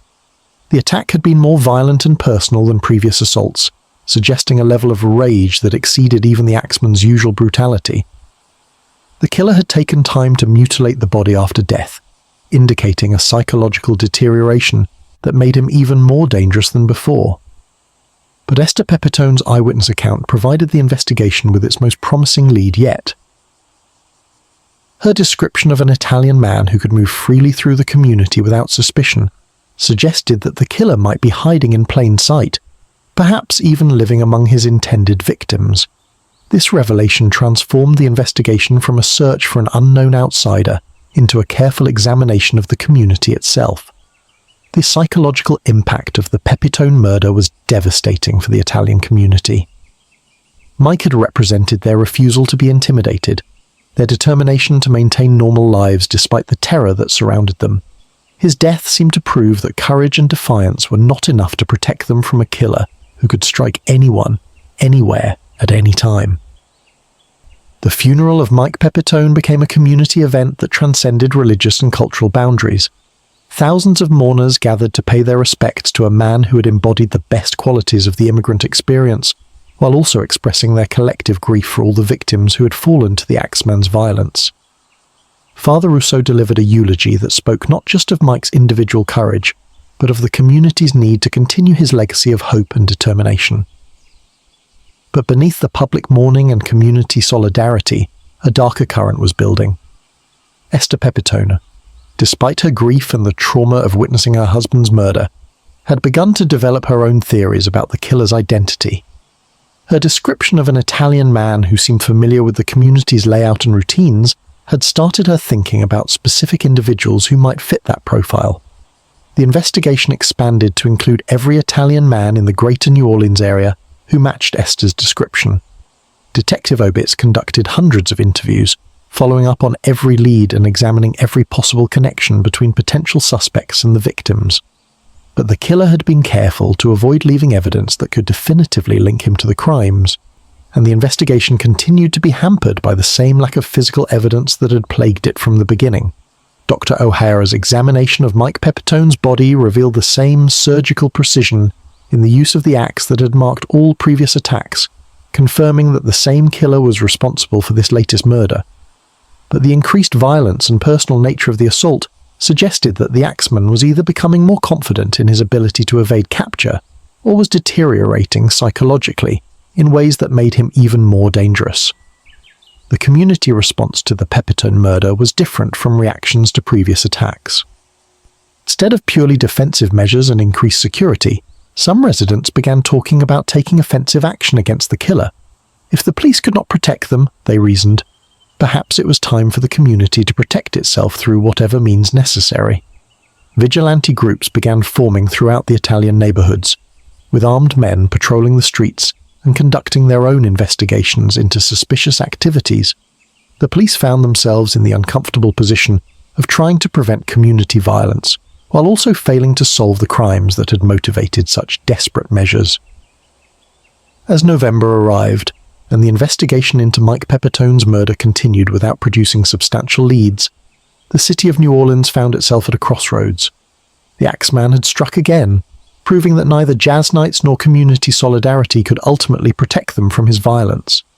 The time for defensive measures and hopeful waiting was ending, and the community was beginning to consider whether justice might require them to take matters into their own hands. Esther Pepitone, widow and witness, began to develop plans that would extend far beyond New Orleans and would ultimately provide the most dramatic conclusion to the Axeman case that anyone could have imagined. Her husband's murder had made her more than just another victim. It had made her an agent of vengeance who would not rest until the monster who destroyed her family had been destroyed in return. The final strike had been delivered, but the symphony of terror was far from over. The last movement would be played not by the Axeman, but by those he had left behind to mourn, to remember, and ultimately to act in ways that would echo through the decades as both warning and promise that some crimes demand justice, regardless of the law's ability to provide it. From Chapter 11, Theories and Suspects. The brutal murder of Mike Pepitone marked a turning point in the Axeman investigation that went far beyond the simple addition of another victim to an already horrific tally. Esther Pepitone's eyewitness account had provided the most detailed description yet of the killer, transforming him from a shadowy figure of supernatural dread into a flesh-and-blood man with distinctive physical characteristics and behavioral patterns. But this breakthrough, rather than simplifying the investigation, opened up new avenues of inquiry that would challenge every assumption about the case and reveal the complex web of theories, suspects, and motivations that had always lurked beneath the surface of the Axeman mystery. Detective Theodore Obitz found himself at the center of what had become the most complex criminal investigation in New Orleans history, with evidence pointing in multiple directions and theories ranging from the plausible to the fantastic. The Italian community's conviction that the killer was one of their own had gained credibility with Esther Pepitone's identification, but it also raised disturbing questions about how someone could live among potential victims while systematically hunting them down with such calculated precision. The most compelling theory to emerge from the Pepitone investigation centered around a man named Joseph Mumfre, whose name had surfaced in connection with several of the attacks, and whose background suggested the kind of criminal experience that could explain the Axeman's sophisticated methods. Mumfre was a career criminal with a history of violence who had been active in New Orleans during the period of the murders, possessed intimate knowledge of the Italian community, and matched the physical description provided by surviving witnesses. Joseph Mumfre's criminal record painted a picture of a man capable of the calculated violence that had terrorized New Orleans for nearly 2 years. Born in New Orleans to Italian immigrant parents, he had grown up in the same neighborhoods that would later become the Axeman's hunting grounds. His early arrests for burglary and assault had escalated into more serious crimes as he matured, including suspected involvement in organized crime activities that had brought him into contact with many of the Italian businessmen who would later become victims. What made Mumfre particularly compelling as a suspect was the timing of his various incarcerations and releases in relation to the Axeman attacks. Detective Obitz's painstaking review of prison records revealed that Mumfre had been in jail during the periods when no attacks occurred and had been released just before the resumption of violence. The correlation was too precise to be coincidental, suggesting either remarkable luck or deliberate planning that aligned criminal activity with opportunities for violence. But the Mumphrey theory, while compelling, was not without its problems. Other suspects had emerged during the investigation, each with their own connections to the victims and their own potential motives for the attacks. Some investigators favoured theories involving organised crime, suggesting that the murders were contract killings disguised as the work of a serial killer to avoid law enforcement attention. The precision of the attacks, the intimate knowledge of victims' routines, and the complete absence of robbery as a motive all supported the possibility of professional assassination.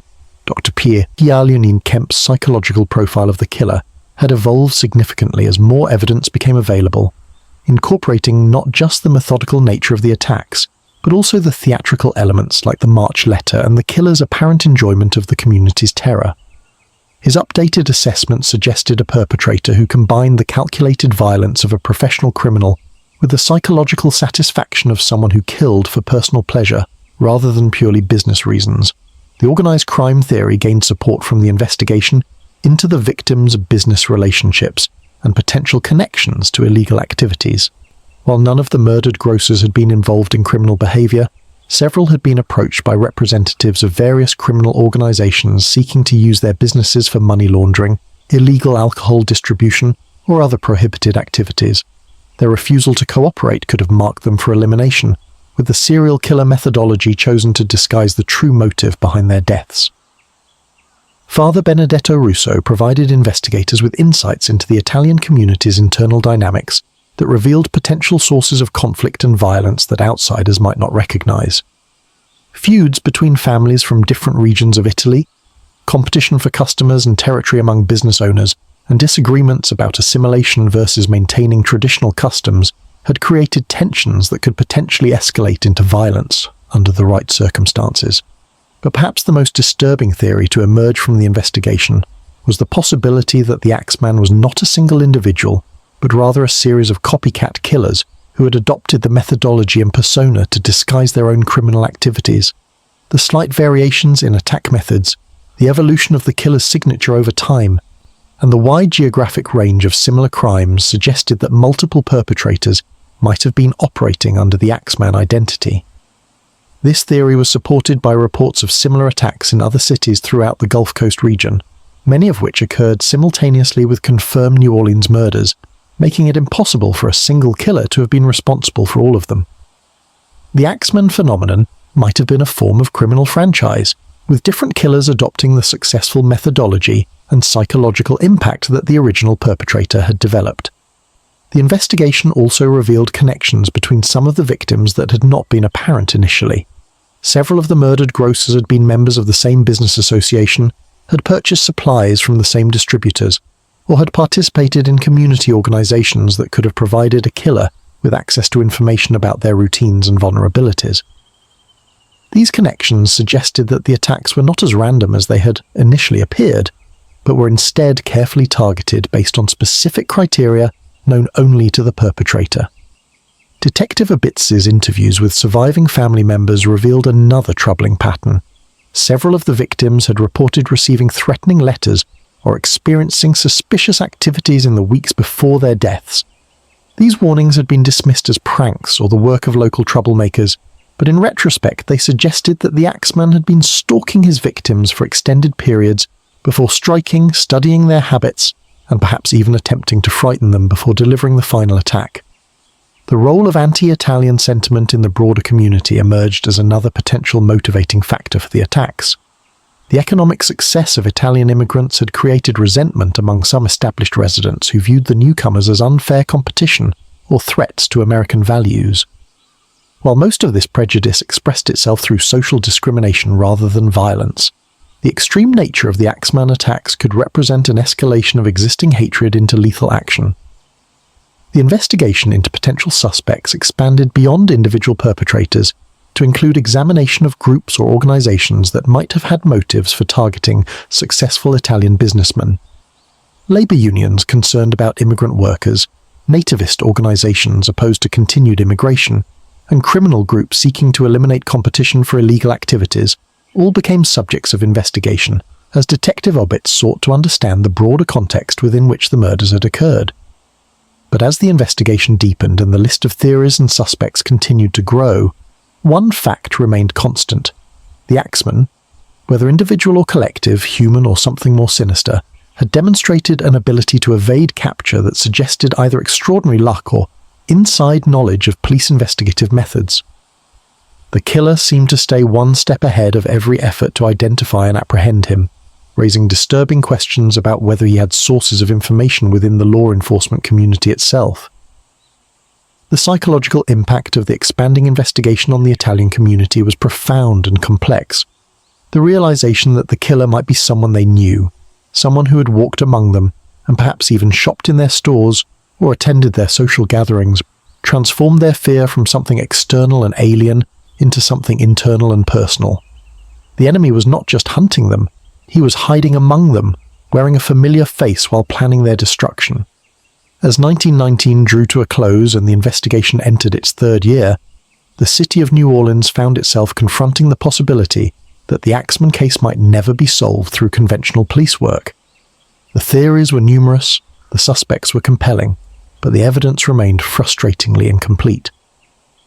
Justice, if it was to be achieved, might require methods that went beyond the law's ability to provide. But in the shadows of the city, other forces were stirring, other plans were being made, and other forms of justice were being contemplated by those who had lost too much to wait for the slow machinery of official investigation to produce results. The theories and suspects would soon give way to action, and the final chapter of the Axeman story was about to unfold in ways that no one could have predicted. Chapter 12. The Widow's Revenge. December 2nd, 1920 dawned cold and grey in Los Angeles, California, a continent away from the sultry streets of New Orleans where the Axeman had conducted his symphony of terror. More than a year had passed since Mike Pepitone's brutal murder, and the investigation had grown cold despite Detective Obbitz's relentless efforts to identify and capture the killer. The Italian community in New Orleans had begun to rebuild their lives around the permanent shadow of unsolved violence, learning to live with the knowledge that justice might never come through official channels. But Esther Pepitone had not forgotten, and she had not forgiven. The widow who had watched her husband die fighting to protect their family had spent the months since Mike's murder pursuing her own investigation, following leads that the police had abandoned and tracking connections that seemed to point inexorably toward one name: Joseph Mumfree. Her conviction that Mumfree was the monster who had destroyed her family had grown stronger with each piece of evidence she uncovered, each witness she interviewed, and each sleepless night she spent planning what official justice had failed to provide. Esther's investigation had led her across the country, following Mumfree's criminal career through a network of contacts in the Italian-American community who shared her hunger for vengeance and her frustration with the legal system's failures. She had learned that Mumfree was living in Los Angeles under an assumed name, working as a labourer while maintaining the low profile that had allowed him to evade capture for his alleged crimes in New Orleans. The morning of December the 2nd found Esther Pepitone standing on a street corner in downtown Los Angeles, a small revolver hidden in her coat pocket and murder in her heart. She had travelled 3,000 miles for this moment, had spent her family's savings and exhausted her emotional reserves in pursuit of the justice that the law could not provide. Mike's death would not go unavenged, regardless of what the courts might have decided if Mumfree had ever been brought to trial. At 11:47 a.m., Joseph Mumfree emerged from the boarding house where he had been living under the name Joseph Caruso, unaware that his past had finally caught up with him in the form of a grieving widow who had devoted her life to tracking him down. He walked with the confidence of a man who believed he had successfully escaped the consequences of his actions, who had put enough distance between himself and New Orleans to feel safe from both the law and the vengeance of his victims' families. He was wrong. Esther Pepitone approached him with the steady purpose of someone who had rehearsed this moment countless times in her mind. When she was close enough to see his face clearly, the face she remembered from that terrible night when he had murdered her husband, she drew the revolver and fired 6 shots in rapid succession. Joseph Mumfree collapsed on the sidewalk, his blood pooling on concrete 3,000 miles from the scene of his alleged crimes, while Esther stood over his body with the smoking gun still in her hand. "You killed my husband," she screamed, her voice carrying across the busy street and drawing shocked stares from dozens of witnesses. "You murdered Mike Pepitone. You are the Axeman." The Los Angeles Police Department arrived within minutes to find a scene of vigilante justice that would become legendary in the annals of American crime. Esther Pepitone made no attempt to flee or deny her actions, instead surrendering peacefully while explaining to anyone who would listen that she had killed the monster responsible for terrorizing New Orleans and murdering her beloved husband. The news of Mumphrey's death and Esther's dramatic confession spread across the country like wildfire, reaching New Orleans within hours and creating a sensation that eclipsed even the original Axeman murders. The Italian community in New Orleans received the news with a mixture of celebration and somber satisfaction, viewing Esther's actions as the justice that the legal system had been unable to provide. Detective Obitz learned of the shooting through a telegram from his Los Angeles counterparts, who were seeking information about the Axeman case and Mumphrey's possible connection to the murders. His reaction was complex and conflicted. Relief that the case might finally be resolved, admiration for Esther's courage and determination, and professional frustration that justice had been delivered outside the law he had sworn to uphold. The investigation into Mumphrey's background that followed his death provided compelling evidence supporting Esther's claims about his identity as the Axeman.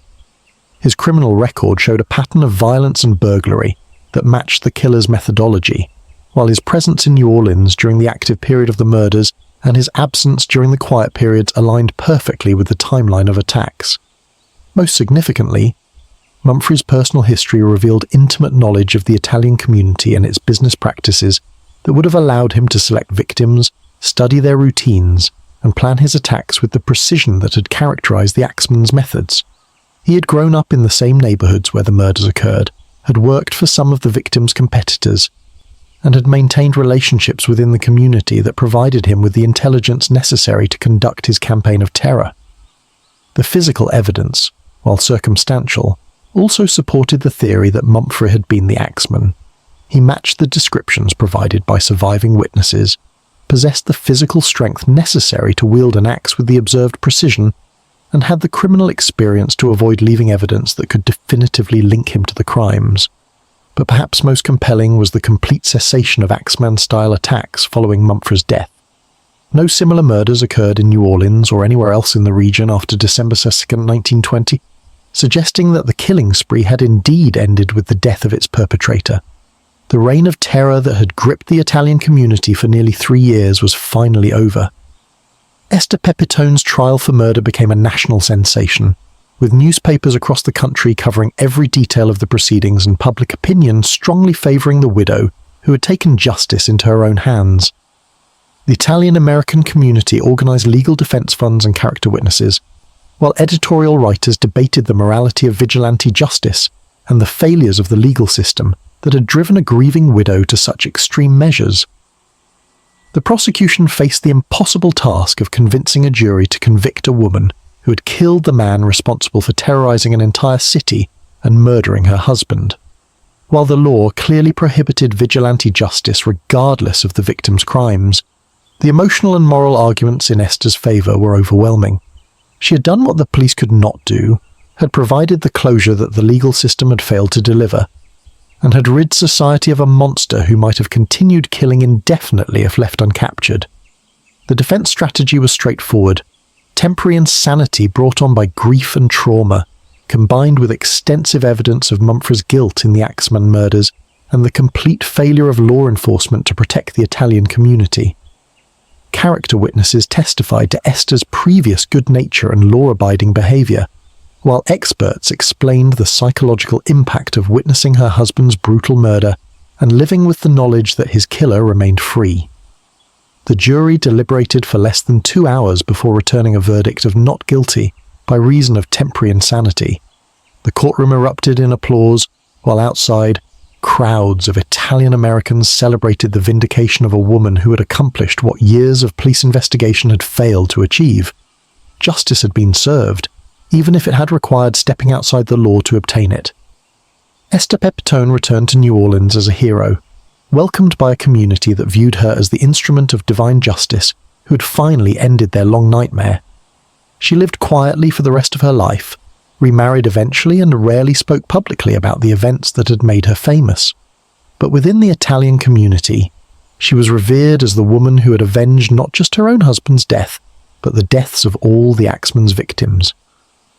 The official investigation into the Axeman murders was quietly closed following Mumphrey's death and Esther's trial, with Detective Obitz filing his final report and moving on to other cases. While some questions remained unanswered, and some evidence was still circumstantial, the consensus was that Joseph Mumphrey had indeed been the Axeman, and that his death had ended the terror that had gripped New Orleans for nearly 3 years. The widow's revenge had provided the conclusion that the law could not deliver, demonstrating that sometimes justice requires individuals to take actions that the system cannot or will not take. Esther Pepitone had paid the ultimate price for that justice, the transformation from grieving widow to vigilante killer, but she had also provided her community with the peace and closure that they desperately needed. The Axeman was dead, killed not by police investigation or legal prosecution, but by the determination of a woman who refused to let her husband's murder go unavenged. The symphony of terror had finally reached its conclusion, ended not by the forces of law and order, but by the simple, terrible mathematics of vengeance delivered with 6 bullets on a Los Angeles street corner. Chapter 13. Echoes in the Quarter. The years that followed Joseph Mumphrey's death and Esther Pepitone's dramatic act of vengeance transformed New Orleans in ways both visible and invisible, as the city struggled to process the trauma of the Axeman years while attempting to rebuild the sense of security and community that had been so brutally shattered. The French Quarter continued to pulse with jazz and laughter. Tourists still flocked to experience the city's unique blend of cultures and cuisines, but beneath the surface celebration lurked memories that would take decades to fade and scars that would never fully heal. The Italian community bore the deepest wounds from the Axeman's reign of terror, having been specifically targeted for reasons that remained partially mysterious even after Mumphrey's identification as the likely perpetrator. The successful grocers, barbers, and small business owners who had embodied the American dream found themselves forever changed by the knowledge that their success had made them targets, that their prosperity had painted bullseyes on their backs for a killer who viewed their achievements as provocations deserving of death. Giuseppe Maggio, who had lost his brother Joseph and sister-in-law Catherine in the very first attack, became an unofficial historian of the community's ordeal, collecting testimonies from survivors and maintaining records of all who had fallen to the Axeman's violence. His grocery store, rebuilt after briefly closing during the height of the terror, displayed photographs of the victims in a corner shrine that served as both memorial and warning to future generations about the price that success could sometimes demand. The physical evidence of the Axeman's presence gradually disappeared from the city's landscape as damaged doors were repaired, blood-stained floors were replaced, and buildings were renovated to eliminate the tangible reminders of violence. But the psychological architecture of fear proved more resistant to renovation, manifesting in subtle ways that marked the Italian community for years after the last attack. Families who had once left their doors unlocked now installed multiple deadbolts and security systems. Children who had previously played freely in the streets were kept closer to home after dark. The casual trust that had characterized relationships within the community gave way to a more cautious approach to friendship and business partnerships, as the possibility that the killer had been someone they knew continued to haunt their interactions with neighbors and acquaintances. The economic recovery of the Italian Quarter proceeded slowly but steadily, as confidence gradually returned to both business owners and their customers. Grocery stores that had seen their clientele dwindle during the terror began to rebuild their customer base, while new businesses opened to serve a community determined to prove that fear would not be allowed to triumph over enterprise. But the expansion was more cautious than it might have been, with success celebrated quietly rather than displayed prominently, as if excessive prosperity might somehow attract another monster from the shadows. The younger generation of Italian Americans, those who had been children during the Axeman years, carried the trauma forward in ways that would influence their entire adult lives. Many became obsessively security conscious, installing elaborate alarm systems and defensive measures that seemed excessive to outsiders but felt necessary to those who had lived through the community's darkest hours. Others rejected their Italian heritage entirely, Americanizing their names and abandoning traditional customs in an attempt to blend invisibly into the broader population. But perhaps most significantly, the Axeman years had fundamentally altered the community's relationship with law enforcement and the American justice system. The police department's failure to capture the killer, combined with the dramatic success of Esther Pepitone's vigilante justice, had created a deep skepticism about official institutions that persisted for generations. Many Italian families concluded that they could ultimately rely only on themselves and their immediate community for protection, a lesson that influenced their approach to everything from business disputes to criminal activity for decades to come. The Catholic Church, which had provided spiritual comfort and community solidarity during the worst of the terror, found itself grappling with complex theological questions about the nature of evil and the morality of vengeance. Father Benedetto Russo, who had counseled families through their darkest hours, spent years attempting to reconcile his teachings about forgiveness and divine justice with his community's obvious satisfaction at Mumfre's violent death. His sermons in the years following the Axeman case often touched on themes of justice, mercy, and the proper Christian response to evil, as he struggled to provide guidance to parishioners who had seen their faith tested by seemingly senseless violence. The special masses for protection that had been instituted during the terror continued for years afterward, testament to the community's lingering fear that evil might return in some new form. The broader New Orleans community's relationship with its Italian residents also evolved in the aftermath of the Axeman case. The sympathy and support that had emerged during the crisis helped to break down some of the social barriers that had previously separated Italian immigrants from their neighbours, as shared trauma created bonds that transcended ethnic and cultural differences. But the violence had also reinforced certain stereotypes about Italian-American involvement in organised crime, assumptions that would persist despite the clear evidence that the victims had been law-abiding citizens targeted specifically for their legitimate success. The jazz music that had played such a unique role in the city's response to the Axeman continued to evolve and flourish in the years following the case, but it too carried echoes of those terrifying nights when musical performance had been transformed from entertainment into a desperate form of supernatural insurance. Musicians who had participated in the Great Jazz Night of March 19, 1919, often spoke of the surreal experience of playing for their lives, of creating music not for artistic expression or audience pleasure, but as a ward against evil. Some of the songs composed during the Axeman years became part of the city's permanent musical repertoire, their origins in terror gradually forgotten as they were absorbed into the broader jazz tradition. But musicians who had lived through the crisis carried the memory of music as protection, leading to a subtle but persistent belief in the power of their art to influence forces beyond the purely aesthetic. The tourism industry that was so vital to New Orleans' economy found ways to incorporate the Axeman story into the city's collection of colourful historical narratives, though always with careful attention to sensitivity regarding the victims and their families. Ghost tours began including stops at the sites of the attacks, while local historians wrote accounts that emphasized the community's courage and resilience rather than dwelling on the violence itself. But the commercialization of the tragedy created tension within the Italian community, as family members of victims struggled with seeing their personal losses transformed into entertainment for visitors seeking thrills and chills. The balance between preserving historical memory and respecting private grief remained delicate, with some families embracing the attention as a way to ensure their loved ones were remembered, while others retreated further into privacy to avoid exploitation of their pain. The police department itself underwent significant changes in the wake of the Axeman case, with new training procedures, investigative techniques, and community relations programs designed to address the shortcomings that had been exposed during the crisis. Detective Obitz, who had devoted years of his life to the unsuccessful hunt for the killer, eventually retired with a mixture of professional disappointment and personal relief, knowing that he had done everything possible within the constraints of law and evidence, but still haunted by the knowledge that justice had ultimately required extra legal action. The case files remained open for years, with periodic reviews and new investigations as advancing forensic techniques offered the possibility of extracting additional evidence from the preserved crime scene materials.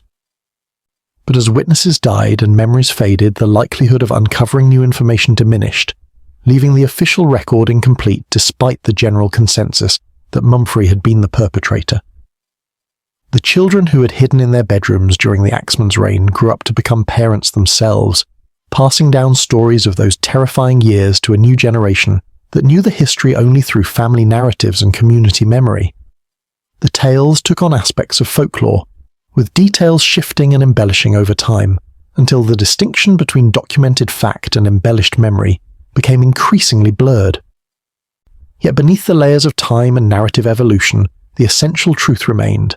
A community had been terrorized, innocent people had died, and justice had ultimately been achieved through means that challenged every assumption about law, order, and the proper response to evil. The echoes of those years continued to reverberate through the French Quarter and beyond, a permanent part of New Orleans' complex identity as a city where the normal rules of reality seemed somehow more flexible, where the impossible was always possible, and where the line between the living and the dead was never quite as clear as it appeared elsewhere.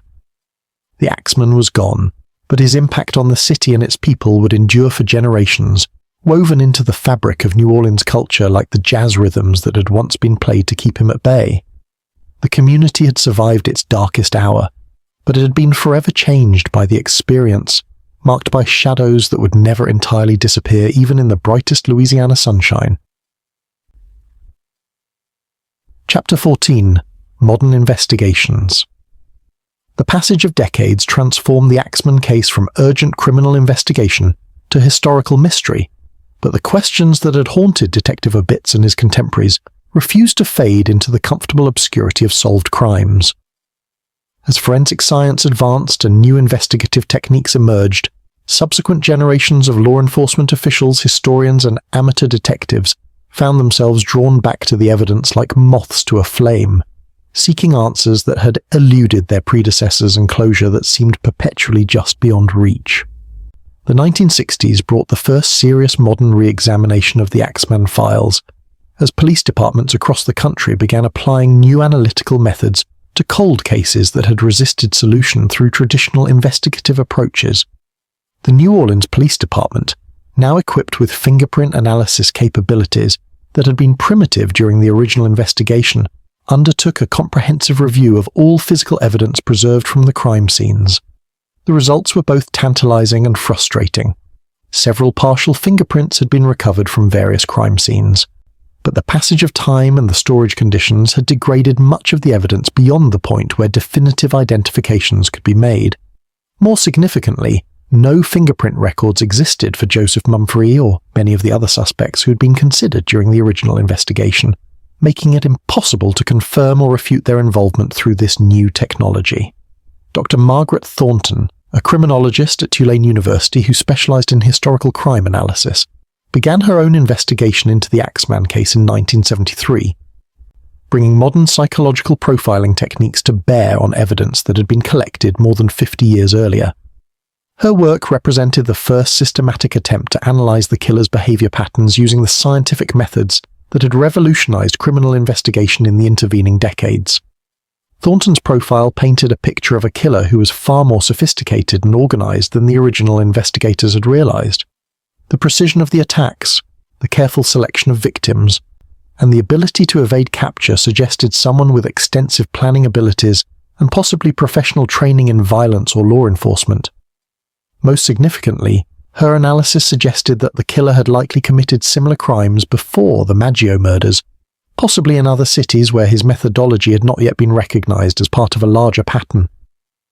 This revelation prompted a nationwide search for similar unsolved murders that might be connected to the Axeman case. Working with law enforcement agencies across the Gulf Coast region, Thornton identified dozens of attacks that shared significant similarities with the New Orleans murders: Italian victims, axe wounds, chiseled doors, and the complete absence of robbery as a motive. The pattern extended back to the 1890s and forward into the 1920s, suggesting a criminal career that spanned decades and multiple states. The expanded timeline raised disturbing questions about the scope of the Axeman's activities and the number of victims who might have fallen to his violence. If Joseph Mumphrey had indeed been the killer, his criminal career had been far more extensive than anyone had realized during the original investigation. But if Mumphrey had not been responsible for all or even most of the attacks, then Esther Pepitone's revenge might have claimed an innocent man while the real killer escaped justice entirely. The 1980s brought DNA analysis technology to criminal investigation, offering the possibility of definitive answers to questions that had remained speculative for decades. The New Orleans Police Department, working with FBI laboratories, attempted to extract genetic material from bloodstains and other biological evidence preserved from the crime scenes. But the age of the evidence and the primitive preservation methods available during the original investigation had degraded most samples beyond the point where reliable DNA profiles could be developed. The few partial profiles that were obtained proved insufficient for database comparisons, though they did provide some insights into the killer's possible ethnic background and physical characteristics. The results were consistent with the eyewitness descriptions of an Italian male, but they were not definitive enough to confirm or refute any specific suspect's involvement in the crimes.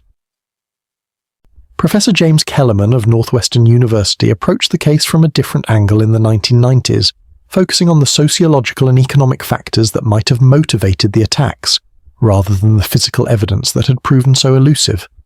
His research into the Italian-American community's economic success and the social tensions it had created revealed a complex web of resentment, competition, and cultural conflict that could have provided multiple motives for the systematic targeting of successful immigrants. Kellerman's work identified several organized crime figures who had been active in New Orleans during the Axeman period and who had demonstrated hostility toward legitimate Italian businesses that refused to participate in illegal activities.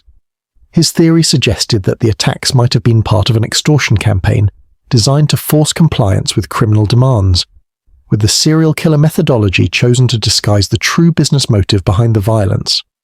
This interpretation gained support from newly discovered documents in the archives of the New Orleans Police Department that revealed extensive organized crime activity within the Italian community during the early 20th century. Several of the Axeman's victims had been approached by criminal organizations seeking to use their businesses for illegal purposes, and their refusal to cooperate had preceded their deaths by weeks or months. But the organized crime theory, while compelling, could not explain all aspects of the case, particularly the theatrical elements like the March 1919 letter and the killer's apparent enjoyment of the community's terror. Professional assassins typically work to minimize attention and avoid publicity, while the Axeman seemed to court both through his dramatic communications and escalating violence. The advent of computer databases and internet research capabilities in the 2000s allowed for even more comprehensive analysis of the case, as investigators gained access to records and information that had been unavailable to their predecessors. Genealogical research into the backgrounds of victims and suspects revealed previously unknown connections between various individuals, while newspaper archives from across the country provided additional details about similar crimes that might be related to the Axeman case. Most significantly, the digitization of immigration records allowed researchers to track the movements of potential suspects with unprecedented precision. Joseph Mumford's travel history, reconstructed from these records, showed that he had indeed been present in New Orleans during all of the confirmed attacks and absent during the periods when no violence occurred. While this correlation supported the theory of his guilt, it also revealed that he had been in other cities when similar murders occurred there, raising questions about whether he had been part of a larger criminal network. The psychological analysis of the case also evolved as understanding of serial killer behavior became more sophisticated. Modern profilers noted that the Axeman displayed characteristics of both organized and disorganized killers, suggesting either a perpetrator whose mental state fluctuated over time or multiple individuals operating under the same methodology. The escalation in violence and the increasingly personal nature of the attacks supported the theory of psychological deterioration, while the consistent precision of the crime suggested maintained organizational abilities.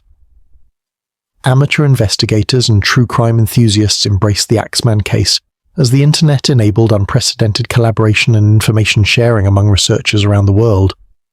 Online forums dedicated to the mystery attracted historians, genealogists, forensic experts, and curious citizens who contributed their expertise to ongoing efforts to solve the case definitively. Some of these amateur investigations produced intriguing new theories and previously overlooked evidence. Genealogical research revealed that several of the victims had been related to each other through marriage or business partnerships, suggesting that the killer might have been targeting a specific family network rather than random members of the Italian community. Other researchers identified potential suspects who had been overlooked during the original investigation, including individuals with documented histories of violence who had been present in New Orleans during the critical period. But despite decades of modern investigation, and the application of increasingly sophisticated analytical techniques, the Axeman case remained frustratingly resistant to definitive resolution. Each new approach seemed to reveal additional complexity rather than providing clear answers, while the passage of time had eliminated most of the witnesses and much of the physical evidence that might have provided conclusive proof of any particular theory. The case had become a perfect storm of historical mystery, combining insufficient evidence, multiple plausible theories, and the passage of enough time to blur the distinction between fact and speculation. Modern investigators found themselves in the same position as Detective Obbits had been a century earlier, confronted with a crime that seemed to defy solution, despite extensive investigation and analysis. Yet the continued interest in the case testified to its enduring power to capture the imagination and challenge the investigative instincts of each new generation of researchers. The Axeman had achieved a form of immortality through mystery, his identity and motives remaining tantalizingly beyond reach, even as the methods available to unmask him continued to advance. The modern investigations had succeeded in expanding understanding of the case's complexity and historical context, but they had failed to provide the definitive answers that each new generation of investigators sought. The Axeman remained what he had always been, a shadow figure whose true nature continued to elude even the most determined efforts to drag him into the light of absolute certainty. Chapter 15. The Music Never Stops. In the heart of the French Quarter, where the ghosts of New Orleans mingle with the living in an eternal dance of memory and melody, the legacy of the Axeman continues to pulse through the city's veins like blood through a body that refuses to forget its wounds. More than a century has passed since Joseph and Catherine Maggio were found murdered in their bed, yet the echoes of those terrible years still reverberate through the streets where jazz was born and where terror once walked hand in hand with music. Today, tourists stroll down Royal Street and Bourbon Street, drawn by the promise of authentic New Orleans culture and the intoxicating rhythms that spill from every doorway. They pause at historical markers that commemorate the city's rich musical heritage, unaware that some of those same streets once echoed with a different kind of music, the desperate melodies played by families who believed their lives depended on keeping the silence at bay. The Axeman has become part of New Orleans folklore, his story woven into the tapestry of legends that make the city unique among American destinations. Ghost tours stop at the sites of his attacks, guides weaving tales of supernatural terror and community resilience that blur the line between documented history and embellished narrative. The monster who once terrorized the Italian community has been transformed into a character in the ongoing performance that is New Orleans culture, his malevolence safely contained within the boundaries of entertainment and historical curiosity. But for those who carry the blood and memories of the victims, the transformation of tragedy into tourist attraction remains a source of complex emotions. The descendants of Giuseppe Maggio, Mike Pepitone, and the other families who suffered loss during those dark years find themselves caught between the desire to preserve their ancestors' memories and the discomfort of seeing personal trauma commodified for public consumption. Maria Maggio Rodriguez, great-niece of the murdered Joseph Maggio, has become an unofficial keeper of her family's history, maintaining records and photographs that document not just the violence her relatives endured, but the lives they built and the dreams she interrupted. Her small apartment in the Bywater district serves as an informal museum where family members gather to share stories and ensure that the victims are remembered as complete human beings rather than simply names on a list of casualties. People want to know about the killer, she explains to visitors who seek her insights into the case. They're fascinated by the mystery, the supernatural claims, the drama of it all, but what they often miss is the ordinary beauty of the lives that were destroyed. My great-uncle Joseph wasn't just a victim. He was a man who crossed an ocean to build something better for his family, who worked 16 hours a day to create opportunities his children could never have imagined in the old country. The Italian-American community in New Orleans has evolved dramatically since the Axeman years, with many families achieving the kind of prosperity and social acceptance that their ancestors could only dream of. Italian surnames are prominent in the city's business, political, and cultural leadership, testament to the resilience of a community that refused to be destroyed by terror. Yet the memory of those dark years continues to influence community dynamics in subtle but persistent ways. The children and grandchildren of Axeman survivors often display security consciousness that seems excessive to outsiders, but makes perfect sense to those who understand its historical origins. Home security systems, careful attention to personal safety, and skepticism about trusting strangers too quickly are all part of a cultural inheritance passed down through generations, who learned that success could make you a target, and that protection ultimately depended on family and community rather than official institutions.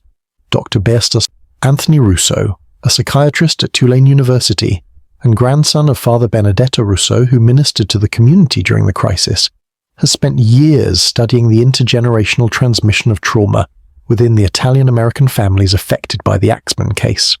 His research has revealed patterns of anxiety, hypervigilance, and mistrust of authority that can be traced directly to the experiences of grandparents and great-grandparents who lived through the terror. Trauma doesn't disappear when the immediate threat ends, Dr. Russo explains. It becomes embedded in family narratives, passed down through stories and unconscious behavioral patterns that shape how subsequent generations understand safety, trust, and their place in the world. The Axeman's impact on our community extends far beyond his immediate victims to include everyone who learned to see the world as a more dangerous place because of what he did. The jazz music that played such a unique role in the city's response to the Axeman has continued to evolve and flourish, with New Orleans remaining one of the world's most important centers for the art form that was born in its streets and clubs. But among the city's musicians, particularly those with family connections to the Italian community, the memory of music as protection rather than pure entertainment continues to resonate. Marcus Mumford, a trumpet player whose great-grandfather performed during the legendary Jazz Night of March 19, 1919, carries a family tradition of viewing music as something more than artistic expression. My great-grandfather used to tell me that music has power beyond what most people understand, he says while preparing for an evening performance at Preservation Hall.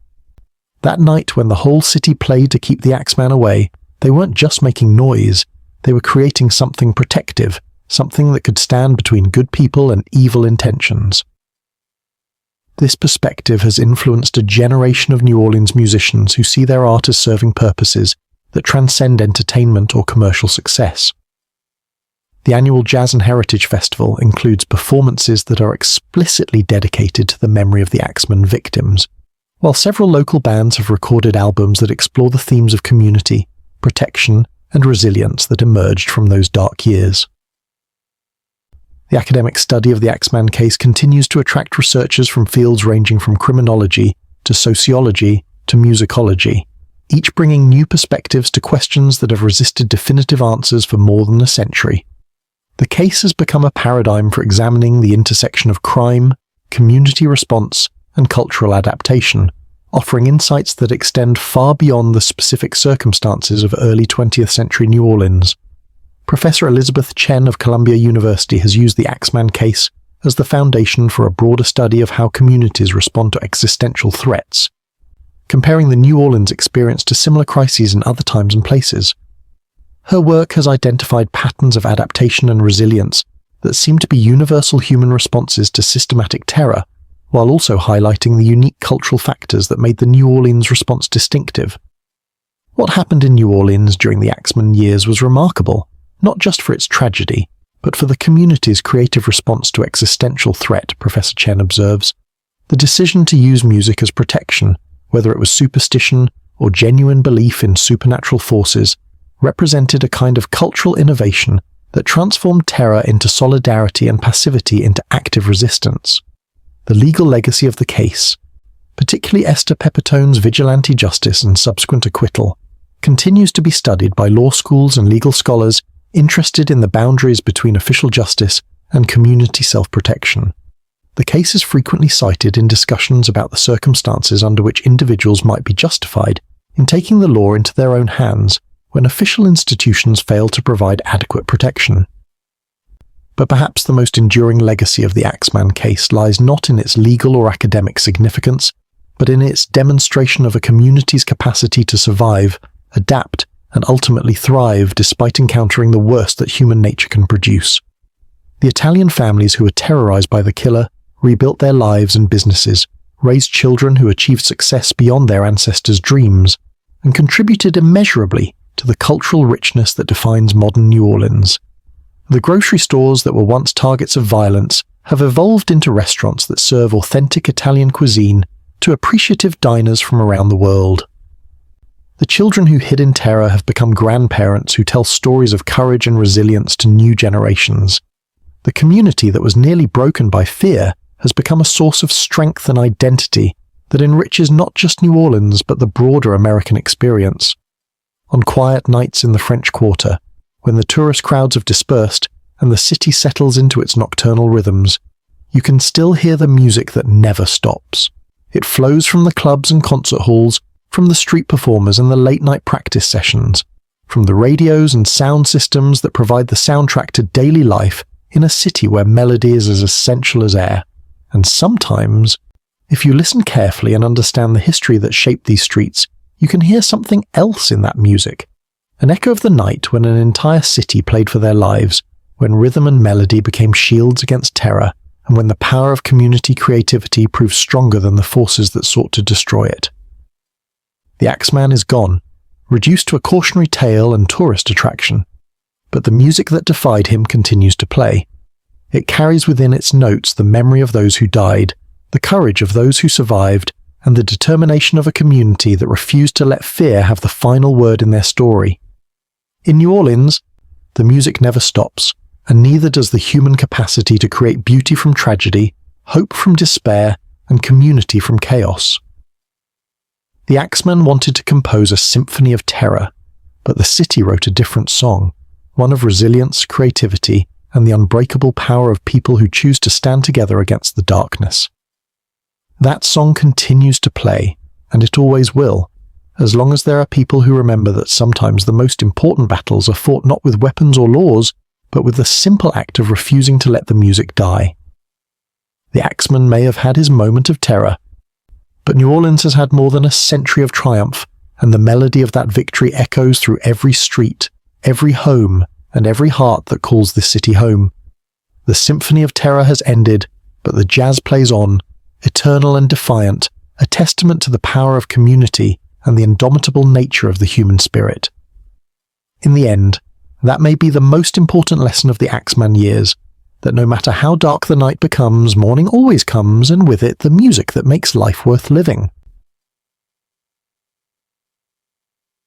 Thus concludes the tale of the Axeman of New Orleans, a story of terror and resilience, of music and murder, of a community that faced its darkest hour and emerged not broken but strengthened, not silenced but singing more beautifully than ever before. The victims are remembered, the survivors are honoured, and the music never stops.